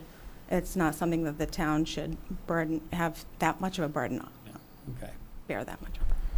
So that's That's the number. Now DPW's the board needs to perspective. decide whether one applicant is burdened with the total cost, or whether it's a cost sharing over a There period are of a time. lot of variables in here, and many of them are unknowable variables at this point. Glad you're chair now. Huh? Glad you're chair now. Glad I'm chairman. Well, I mean, I could always pass it off to the members of the board for recommendations. My own personal thought is that one way or another, this is going to be a shared, dealing with this, should we have to apply some resources to it, is going to be a shared activity. And I think that 10,000 here is not an unreasonable share from the applicant. But there may be other views. No, this 53G money is exclusive of any detail that might be required. at Right, some that's point in the quite future. separate. That is Just for sidewalks and sidewalks and things like that, or traffic lights, things like that. well, yeah. So it could be applied to some of this 53G money, and there's other money in the 53G account. Does council have any suggestions? I think we're, Mr. Chairman, my only thought is if we get to the point where you're looking to go to the state to get changes made Yep. to the roadway, it's probably because there have been problems right. that have cropped up, which means we're probably been at the point where the applicant is being required to provide a police detail. Yep. And at that stage, they may be willing to put up some more money to go forward with the state rather than continue paying that police detail. So Yes, that's a maybe very, something that could be pushed very off good to later. point. Very good point. Thank you. Do we need language to that? Uh, What does council, learned council Well, say? I don't think you need language in the No, I decision. I don't think that think you need to come up with a number that you think is appropriate Okay. right now, with the realization that if traffic becomes an issue Yeah. more so than it already is at that location, and you do need to go for changes to the state road, that you may be going back and looking Right. to the applicant. And There they will may- be, and you obviously, you may the find applicant will willing be a applicant because major it'll be part of less that expensive. discussion, if it takes place. There is an opportunity, if some improvements need to be made on that intersection, that Yeah. possibly we could look towards a grant from the state to make these improvements as well? Certainly, certainly, if it gets to be enough of a problem. And there are enough parties up there with an interest in getting that intersection right. I mean, Right. stop But and that traffic shop. study might be necessary Yeah. before you can go for that grant. Right, That's okay. right. Yeah. That's true. You're likely to need the traffic study first in Yeah. order to apply Yeah, for if we it. just find we have issues. Okay. So thoughts? Yep. Christina, was that the number, that's what they're talking about for the traffic study, or was that talking about for? That's, Just a contribution amount that would be reasonable, would be between yeah, 25 that and is, 35. if changes actually had to be made up there. Yeah. Before changes, they're gonna do the study. Right. Right. It's a Mass Dot study. Okay. Right. So All right. thoughts? Thought. I don't buy the idea that the bus parking spaces are not also employee parking spaces. During working hours for that company, the employees park where the buses are. So that means that there's a lot more parking spaces on that property than we're counting. Given that, I don't think it's unreasonable to be in the 10 to 15,000 range on this. Okay. Well, how many, if you were to count all the parking spaces, what would that come up to for 53G? With this 69, It's 20, Yeah. and 19. Yeah. Call it 100. Less, yeah, it's less than, 10,000? less Yeah. than 10,000. All right. So, So like I said, this was a placeholder that I Yeah. put in Yeah. there, It's a placeholder. knowing that the board didn't spend a lot of time on this. You may want to ask the applicant, you know, what his thoughts are at this point. I suspect. Okay. What are your thoughts? My thoughts are, we have a possible traffic study in the event that there was a traffic issue, which I don't believe that there will. I'm not saying I'm the expert in the room, but I'm the guy with the buses, and I've gone into a lot of new neighborhoods. It's going to cost me $20,000 a year to oversee that property for fees to test those wells for the next 20 years. It's pretty expensive. I'm the guy that's agreed to be able to do this. I'm also, based on your superintendent, we don't have any buses older than 5 years old in this town. All those excise taxes, every single one of those buses gets paid directly to the town of Chelmsford, roughly in the tune of somewhere between $60,000 to $90,000 a year. I understand that we're looking to raise a little bit of money here tonight, but I say to you that if I'm there for 20 years and I'm paying you roughly, on top of real estate taxes, because now that real estate taxes are being paid, right?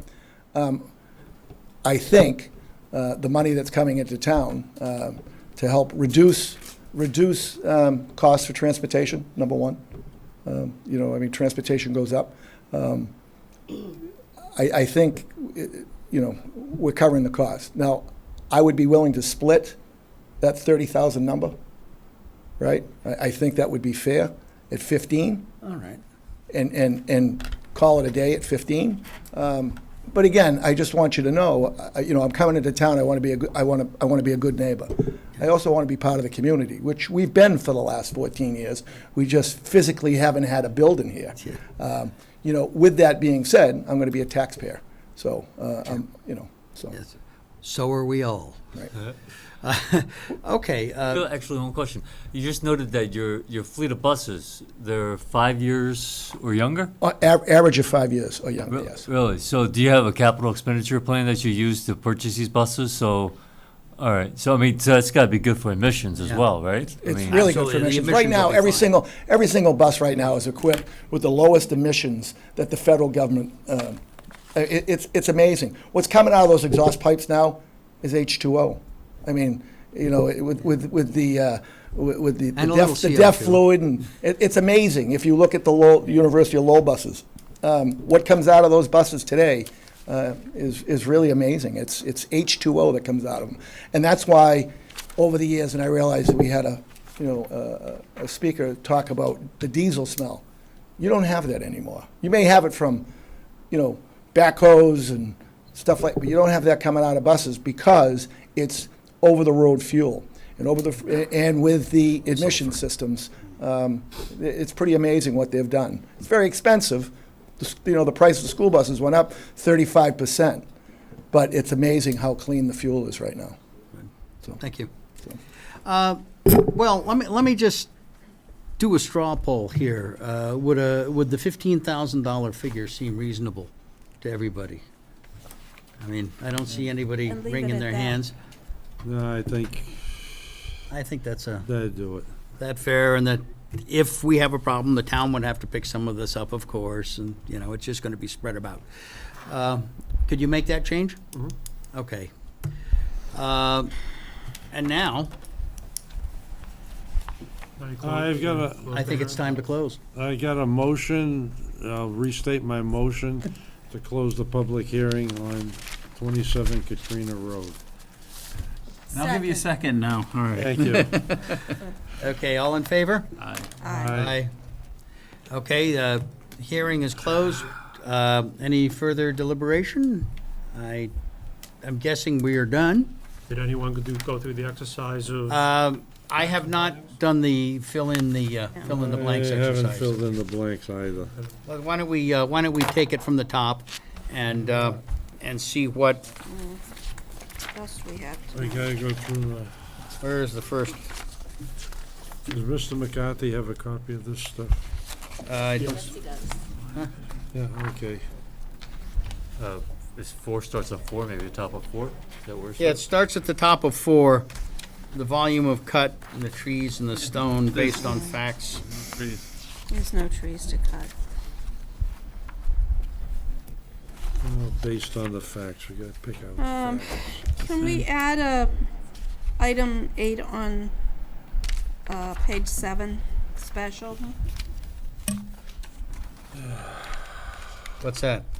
Photometric plans submitted June 11th, 2018 shall be incorporated into the development plans, shall be modified to use versions of the specified lighting models at 3,000 Kelvin instead of 4,000 Kelvin, and shall be verified in the as-built construction. You have to take, they've got the candles figured on 4,000. All right, then forget the 3,000. Yeah. Because I don't want anything that modifies the lumens. Okay. Can you email me that language? got I will most of it. email that Thank to you. you. All right. All right, now can we flip back to page 4? Maybe, I think it's best we go through this kind of in order.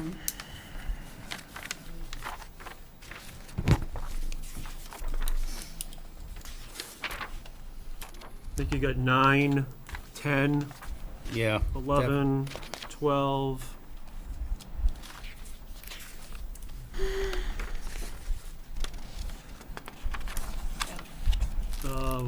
Air and water pollution, so there's a couple other things in here. Okay, 9, 9 10, through 12, 12. 11. 18. One page. Well, you're still looking at A? Yeah. Yeah. Okay. 18 relates to water pollution. Okay. 21, 22,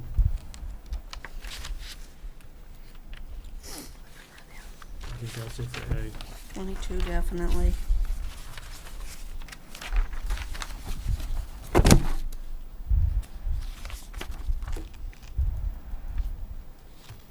'23 is definite. 23 doesn't belong under A. 2, 9 through 12, 18, 21, 22. What are you talking? B? No, on A. A. Are you guys already on B? No, we're still No. on A. No, I'm trying to figure out what. So you have 2, 9, 10, 11, 12, 18? 18, 21, 22. 21, 22. 21, Okay. 22, 12, 18. Yeah. Yep, that looks good.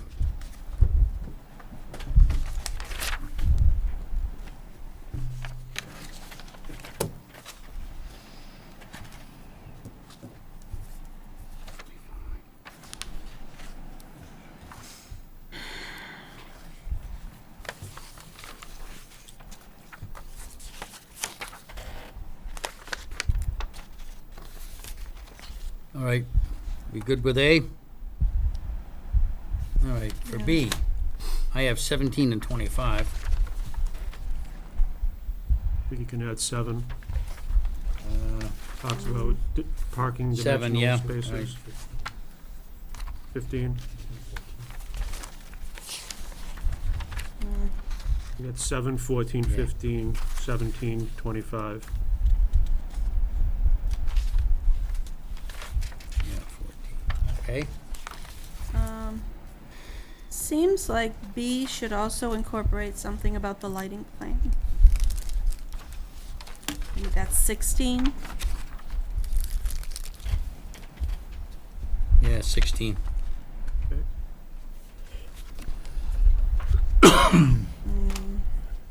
And we have the fence in there someplace. Yeah, we do. That was, That's likely better under C, obstruction of scenic views. Yep. yeah. I mean, The there's not fence? really a whole lot scenic down there. There's nothing scenic down there.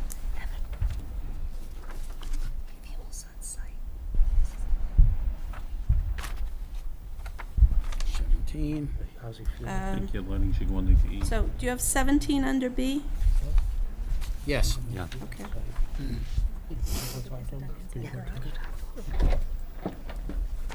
Obstruction of scenic views. Yeah, I would say 17, 11, and 12. I mean, the fact that the wetlands are not being displaced. Probably. 9 through 12. No. Okay.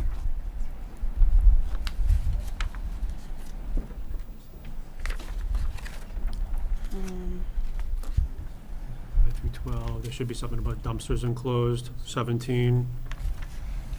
I thought that would be the end of D. D, yeah.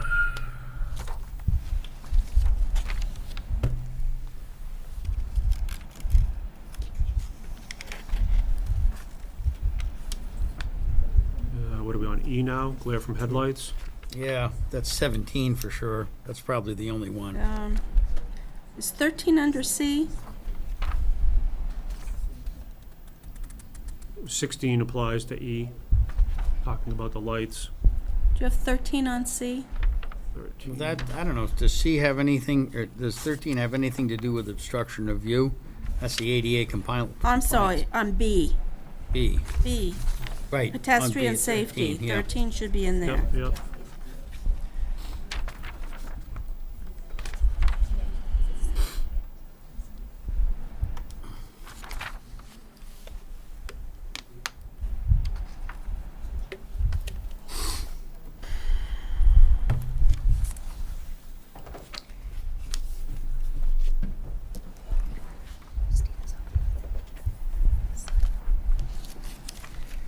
Okay, are we done with E? Yeah.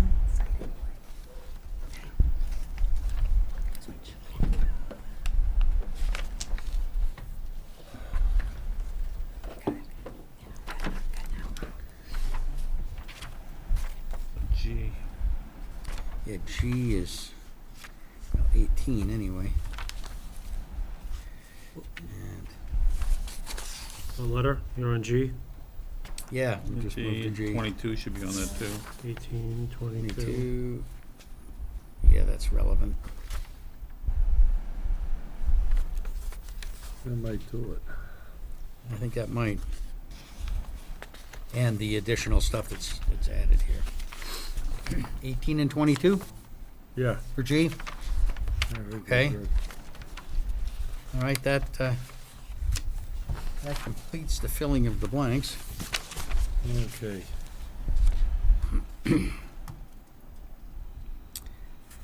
All right. Any board members have any additional comments on our deliberation, or shall we move forward? Do we do page 5 at all? Did page 5, the little page bit more 5 filling blanks in. are simply motion made and seconded. There is a little bit more filling in. edits but need, There is? Most of the remaining filling in for Yeah. your findings under your motions for facts, I think normally you'll do all of them, Yeah, and for findings, you normally do all of them as well. yeah. right. Page 5, the edits regarding the traffic. Mm-hmm.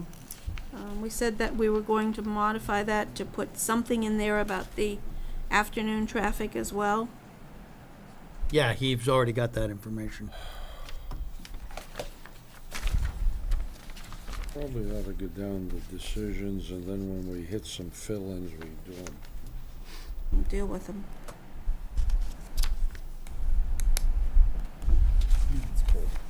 Yes, it is. Henry, turn it off. Henry. It started running again, yeah. Is it on temperature?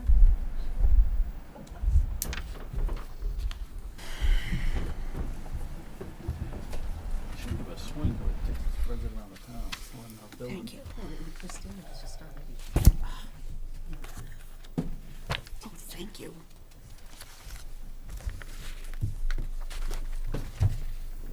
Quiet in here. Where's the board? Where the board, I think we're moving down to filling in the facts for the various See, it's like Okay, permits themselves. so the first one's for the use special permit. That, okay. Findings, some of these findings are, Which, facts, I think they all apply. yeah, I think they do. I mean, there are only 3 facts, they're broken up, but, And then findings are specific, Yeah. so there's no, right. there's no need to do that. Then there's the 21D, 21D, all again, I would think. you have done that in the past, some aren't relevant, but you have handled it that way. May want to just pick them off. All right, well, let's see what we got here for facts. Related to parking areas not paved, Okay. so 2,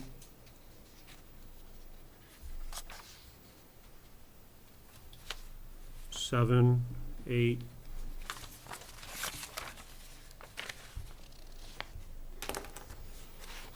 9, 10, 10. it's a bit complex, but,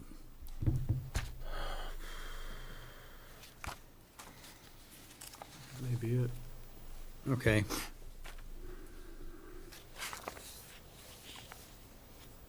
Okay. So now you're down to continuous curbing within parking areas. This is a special permit not to require, The likely the same as, I would think it'd be the same ones as for the parking area, not paved, pretty much.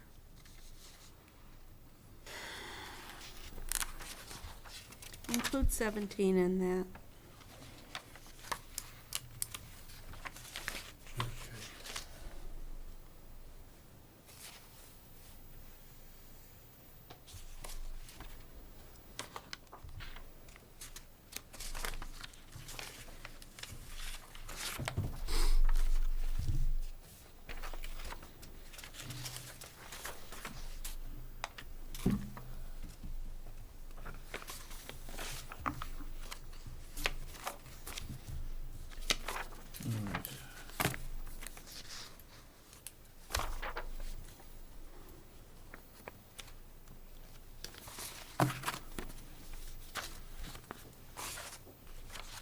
where are we now? I believe we are we all the way down to the landscaping? No, we're on the bottom line of page 6. Oh, yes. Yeah. I need found it. G. The findings. G. Of 1 through 3, all 3. Huh? Findings 1, 2, and 3 should Yeah, apply. that's, Yeah. they're all broken down, but 1 through 3. Oh, okay, you're gonna go that route. Hmm.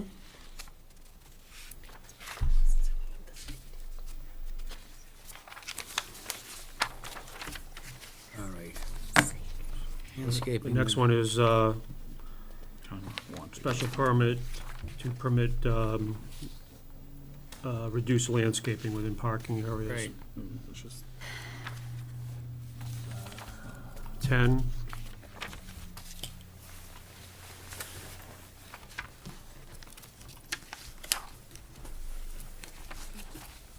Maybe 18. 21. That's fair enough.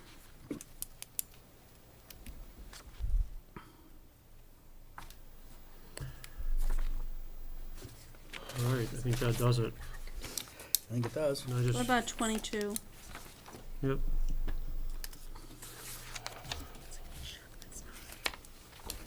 You got the Kelvins filled in, 4,000? Yes. Yeah. 4,000 degrees. So your first motion's on page 5, the site plan. Yeah, well, that's not them. Yeah. We all set here for everybody? Let me just take a look down to 7.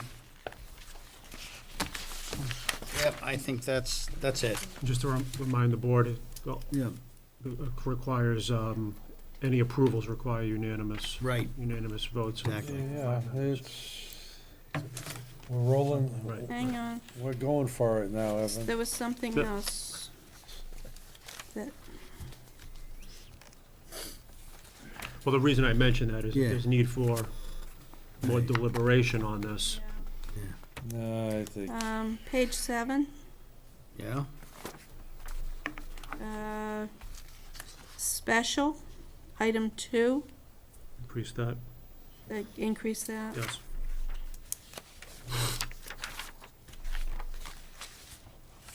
And there was something, someplace else in here that Yeah, it number was on page reflected. 5. The Yep. same number shows up on page 5. Yeah, I got All that right, one.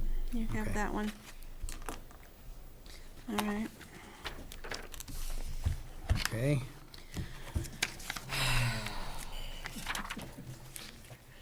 Swallow hard.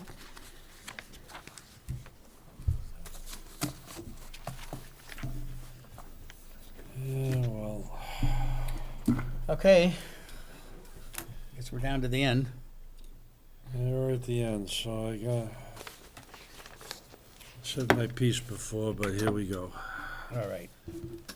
I make a motion that we give site plan approval under section 195-104 for 27 Katrina Road. Second, anybody? Second. Second by Henry. You can't second. Right. Mhm. All in favor? Aye. I see 5 ayes. 1, 2, 3, 4, 5. Okay, Okay, let me go to the next one. so that's 5-0-1. 5 in favor, 0 opposed, 1 abstention. Okay.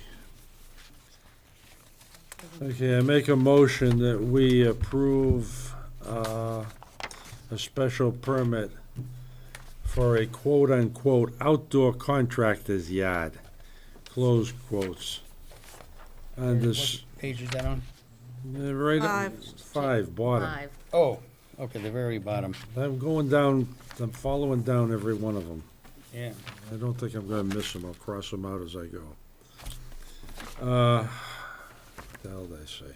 Okay, make a motion that we approve a special permit for an outdoor contractor's yard under section 195-5, use regulations. Second. Second, Henry. Moved and seconded. All in favor? Aye. Aye. I count 5-0 with one abstention.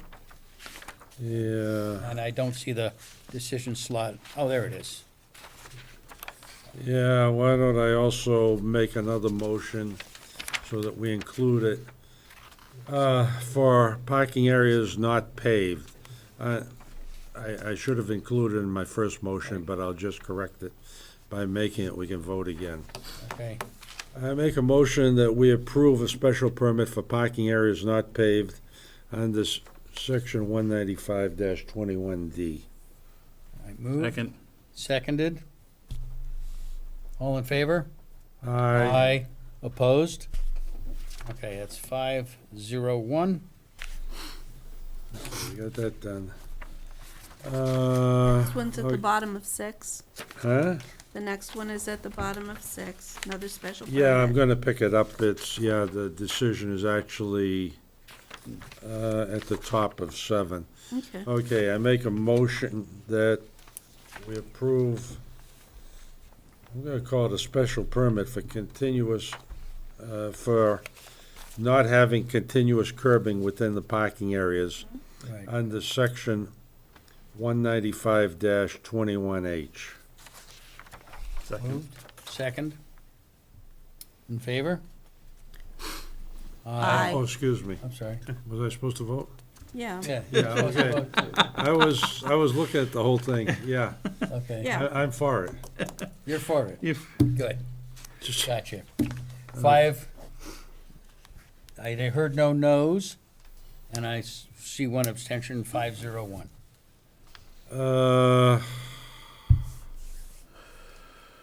Okay, let's go on to the next one. I make a motion that we approve a special permit for landscaping or lack thereof within the parking areas under section 195-44 A, B, and C. Second. Moved. Seconded.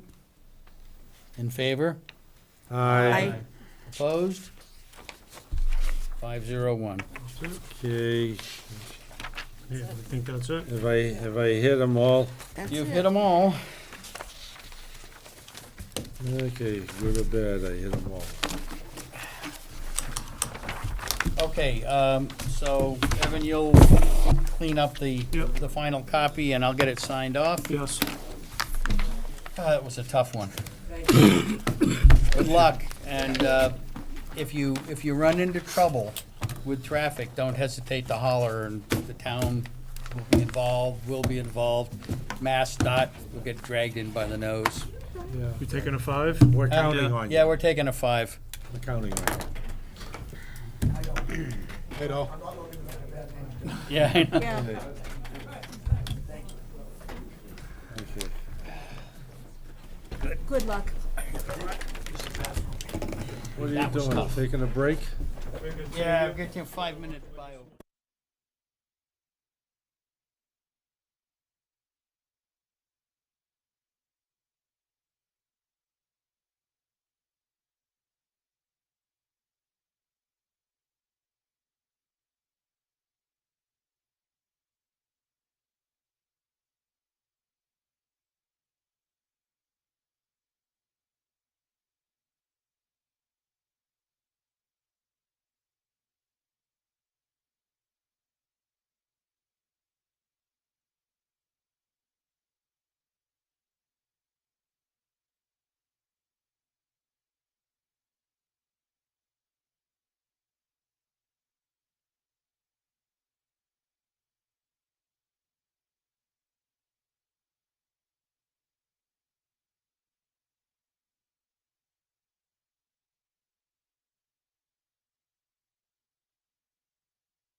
I think we've got enough stuff in there that we can do some mitigation. So you're saying it's Find a problem. noisier now? No, The issue is, can't tell. Paul made a very good point. Paul Haverty?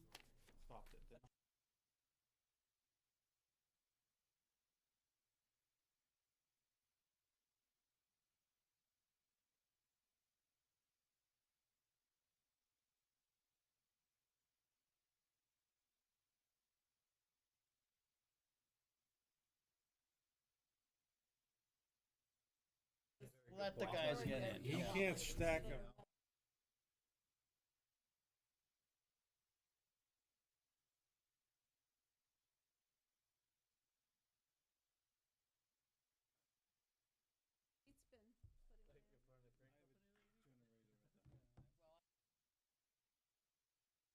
You gotta really look.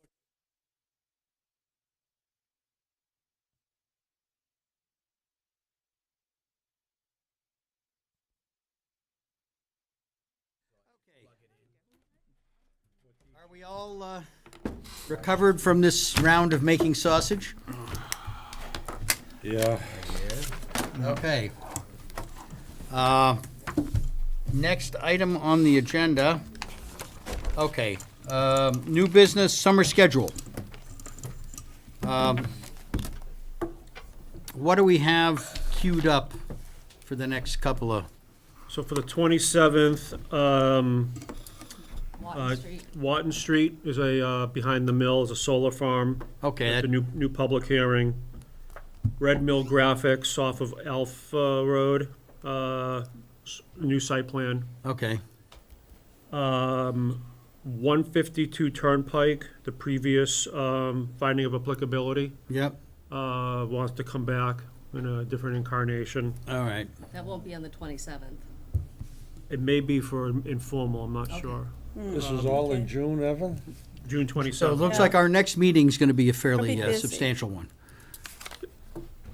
You'll have 2 new public hearings opening. Yep. They don't necessarily need to close, and you'll have 2 administrative items. All right, so we'll have a good sized meeting. Yeah, a regular meeting. Okay, what do you see going into July? Colleen, what are you aware of? I'm not aware of. We don't have any new, It's going to be coming in sooner than later. we don't have any new public hearings advertised for the 11th, but I'd recommend you keep at least one of your meetings. Yeah, well, we're gonna have to keep one meeting open there. You could, based on what you heard on the gristmill. Well, may I make the suggestion that for the time being, we post the meeting for the 11th?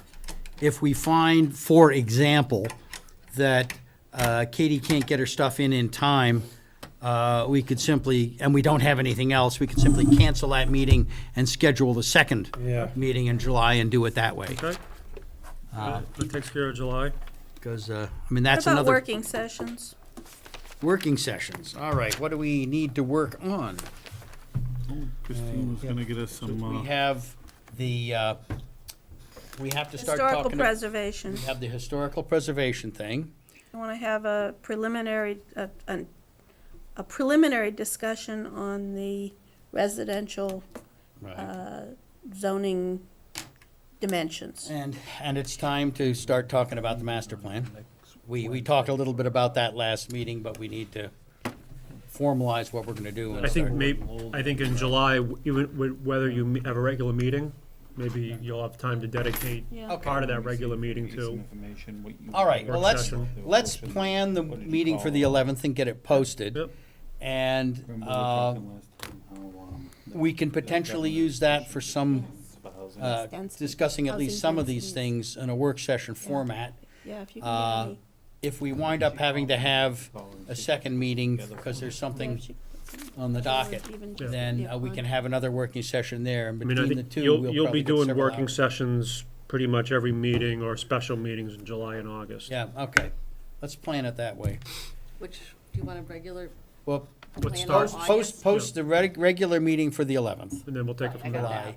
And then we'll figure out in the next couple of weeks if we either need to move that, in which case what we might do is just keep it and have a working session.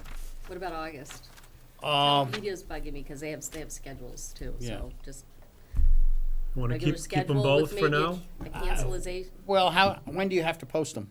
You know, 48 hours ahead of Yeah, time, but they'd like to know ahead of time if we're not gonna have one. We can always have one and cancel. Yeah. Okay. It's easier to schedule and cancel. All right, then let's Than post them. to add to the schedule. Or let's put them on the record, and then we'll drop them if we need to. I mean, I'm sure that we will not have 2 in July and 2 in August. You won't We'll have, be dropping a you won't have meeting two somewhere. regulatory meetings, but Right. you may want to use one of your regular meeting dates for a work session. Yeah, because I think we need to go into the fall, you know, ready to run with It wouldn't all fit run on with the this in the master phone, plan, among other abbreviated things. it. And this historic stuff may turn into a bylaw. I think it will turn into a bylaw. I would hope so. And we want to get that presented for fall town meeting. Yeah. Giving us some information now. Okay. Is there Uh, a contact name? No, just call up and ask. Groton them. Road. 3 girls in the Oh, office. all right. What's up with Groton Road? All right. That's why Paul's here. Yeah, so the next two items, Oh, who is this? Who is the guy with the tie? Uh-huh. Hey, Paul. It's Ken. It's not Evan. Thank goodness. All right. Good evening, Paul Cohen, Town Manager. As you know, we've completed the election cycle and also spring annual town meeting, and within the last few weeks, the Board of Selectmen has met, and they've established their goals for the upcoming year, and a couple of them pertain to zoning, and so that's why I'm here this evening as a result of the Selectmen's considerations. And what we'd like the board to consider, and perhaps sponsor or, drive, and will contribute, is the idea of rezoning Groton Road from the Route 3 interchange to the Westford Town line, to probably a very similar commercial overlay district, similar to what we have on 129. And there's 2 reasons for this consideration at this point in time. One is, as we know, that section of the community is in a bit of transition as a result of the construction in Westford of the new asphalt plant.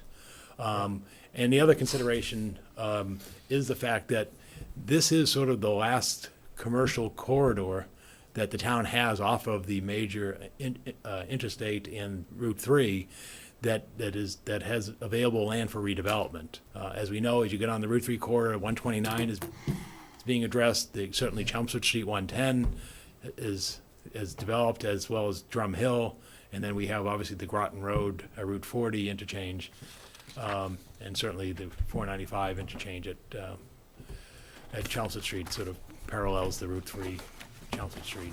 So this provides an opportunity, we believe, at this time, given the market and what's taking place out there, for economic development. And as we all know, it's a very heavily traveled corridor, particularly for folks who get off the interchange and head towards the Groton, Westford area, of which there are not many services and amenities for those in that area. So again, similar to the vision, as you know, there's this push for enhanced commercial tax base in the community. And I think given the times and the opportunity, that this would be appropriate time to consider this. Certainly if that land were in Tingsboro and we were sitting in Tingsboro, we'd be doing that. And again, we ought not to pass up this opportunity again, given the unique transition that's going on right now with the asphalt plant in Westford. So again, the board and I, would seek this to happen perhaps as early as fall town meeting. As we know, fall town meeting is the 3rd Monday. This year, it's October 15th. It's the earliest possible date that it can take place on the calendar. And the selectmen will be signing the warrant on September 10th. So, we were sort of talking earlier this evening about schedules and so forth. I mean, here we are, we're, 2nd week of June. And again, in 3 months, they'll be signing the warrant for fall town meeting. And then FinCom really will complete its deliberations by the 1st of October to get the book out 2 weeks in advance. So again, we respectfully ask for your support and probably, driving consideration for this rezoning.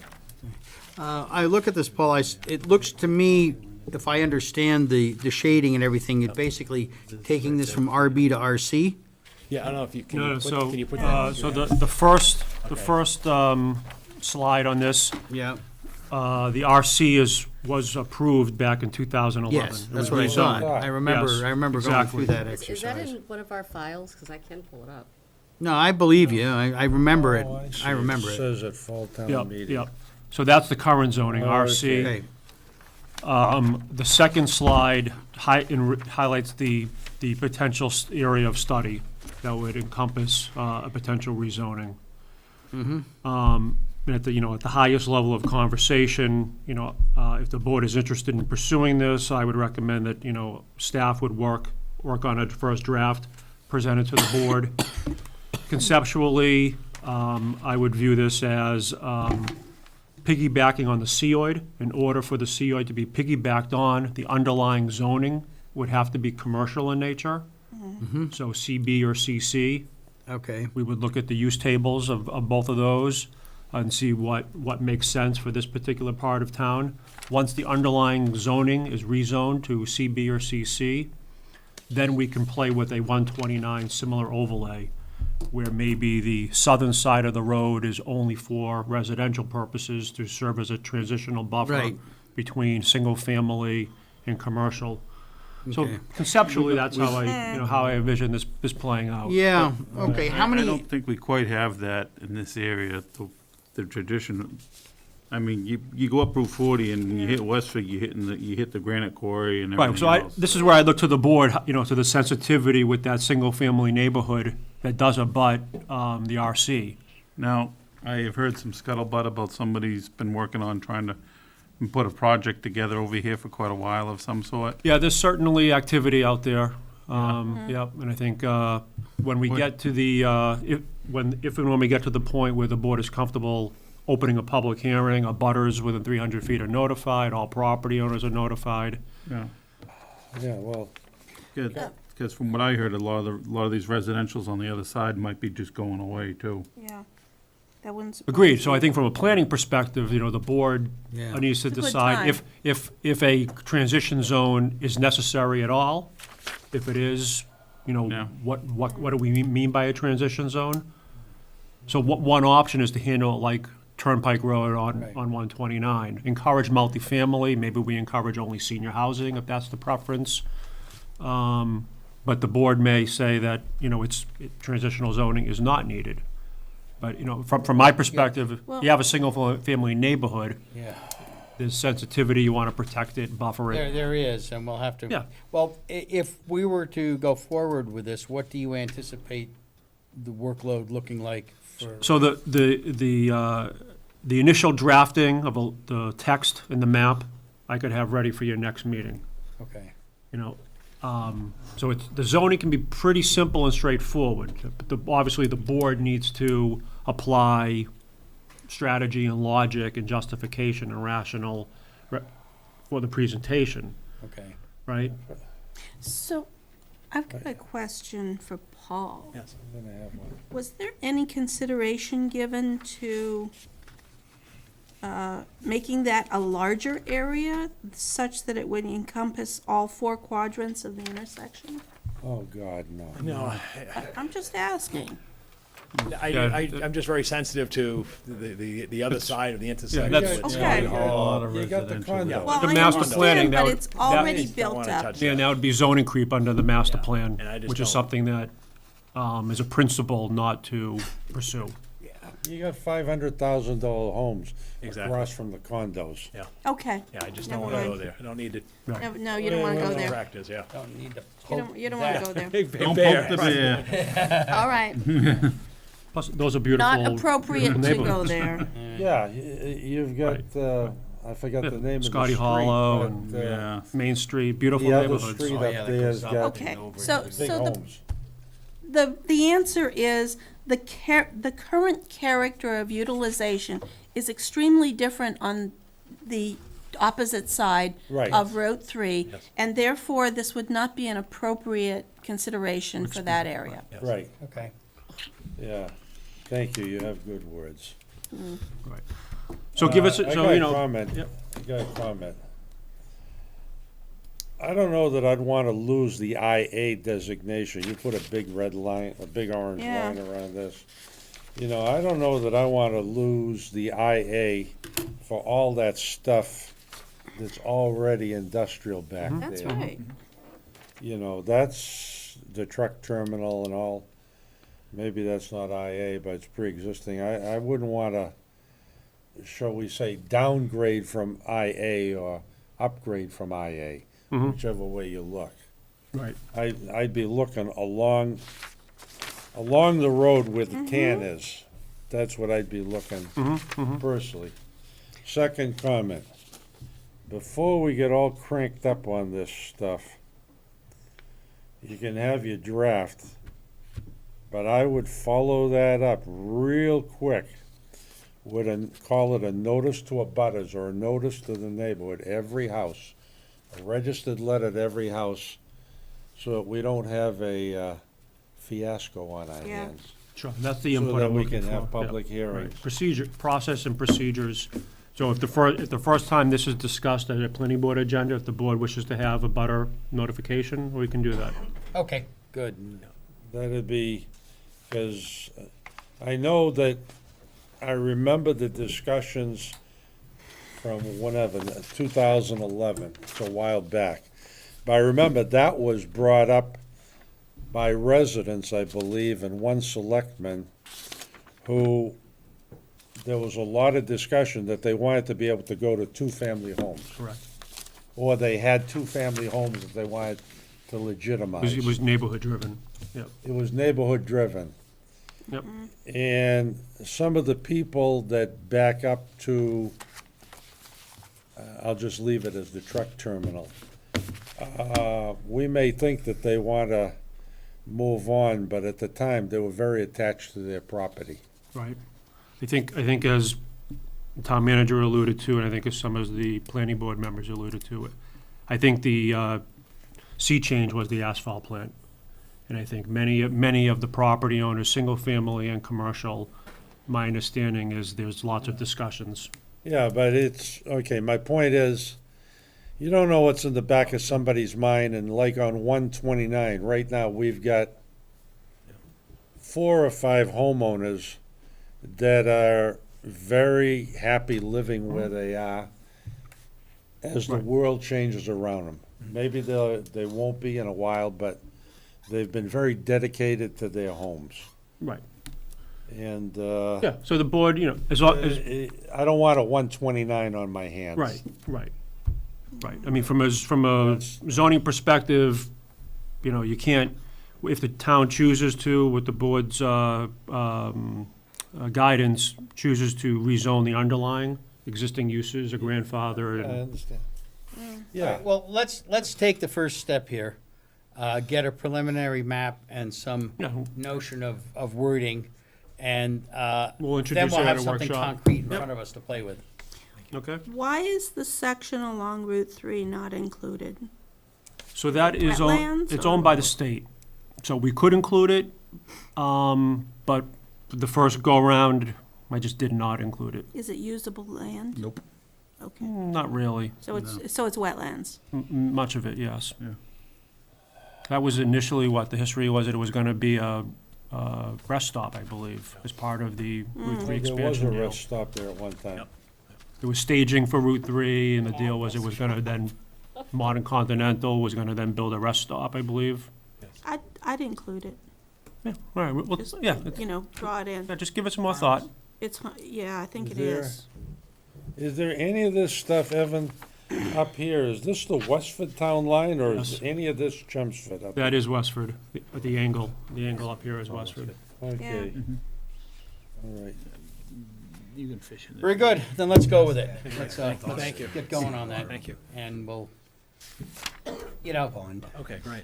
well, you can It's right touch up the base with back of him this in building. 4 weeks Okay. and find out if we all just Okay. decided to go running away from it or what. Got one more. Okay, good. Got one more on your, next on the agenda. Yeah, next on the agenda, Another consideration, as the board may be aware, there's been some concerns expressed recently regarding the town sign bylaws pertaining to flags.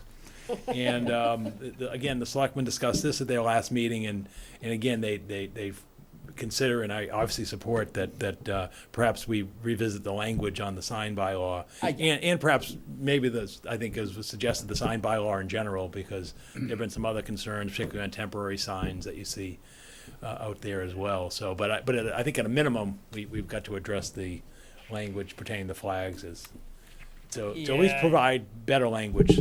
yeah, I think So we'd look to the zoning expertise. I do think experience to that help Dump us. the out. hot potato in our lap. Yeah. I do think Well, you that's can going to solve it take more easily by time. accepting federal and Yes. state and federal flags. That's one way. Well, okay, let's have that discussion. I mean, the unfortunate thing about that is, I'd love to be the constitutional lawyer on the other side of that, because I could take this town and put them in a little hole Yeah. and cover them up over that activity, so. Well, I also remember putting in a ton of time for the right to farm bylaw, and we did Oh, a yes, bunch I of stuff. remember. You We did. put the signs up, and then I had a discussion with the building inspector afterwards. He goes, I don't think that's what the committee was thinking of, and I'm like, I was sitting on it. Yes, right. But. All right. There is that It's problem. like, so, you know, you do have to have the correct definition going back and forth, because. Okay, well, Wordsmithing is important. well, traditionally, fall town meeting is when we change bylaws and things. Hopefully, we I can don't do think something that's rather gonna easy. I hope we quick. can do something rather easily. Let's put that get that on our agenda for the next couple of meetings and see if we can come up with a solution that makes everybody happy. Thank you very much. Sure, in which case I would expect the Nobel Peace Prize to be awarded to the planning board. Yeah, right. Okay, good.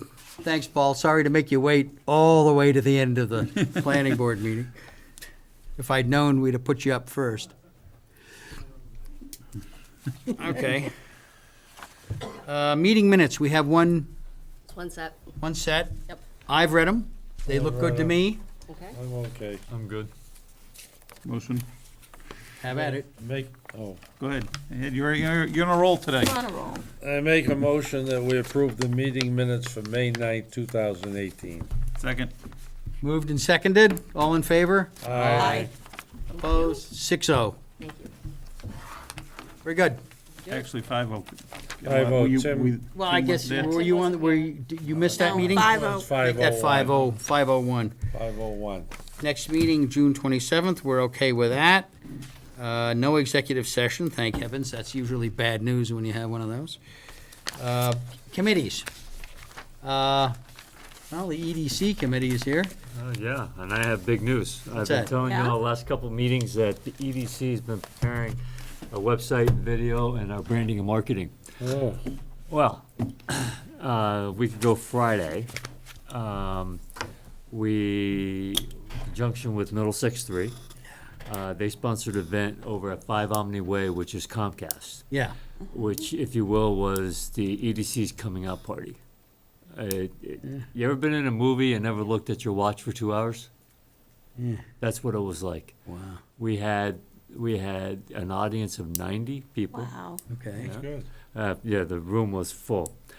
Made up of all the stakeholders, so the property owners, business owners, Excellent, so you got them and all in there. brokers, and possible investors.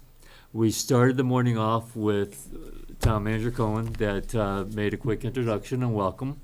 I worked as a facilitator and moderator, and then we moved right into the presentation, which was 3 parts.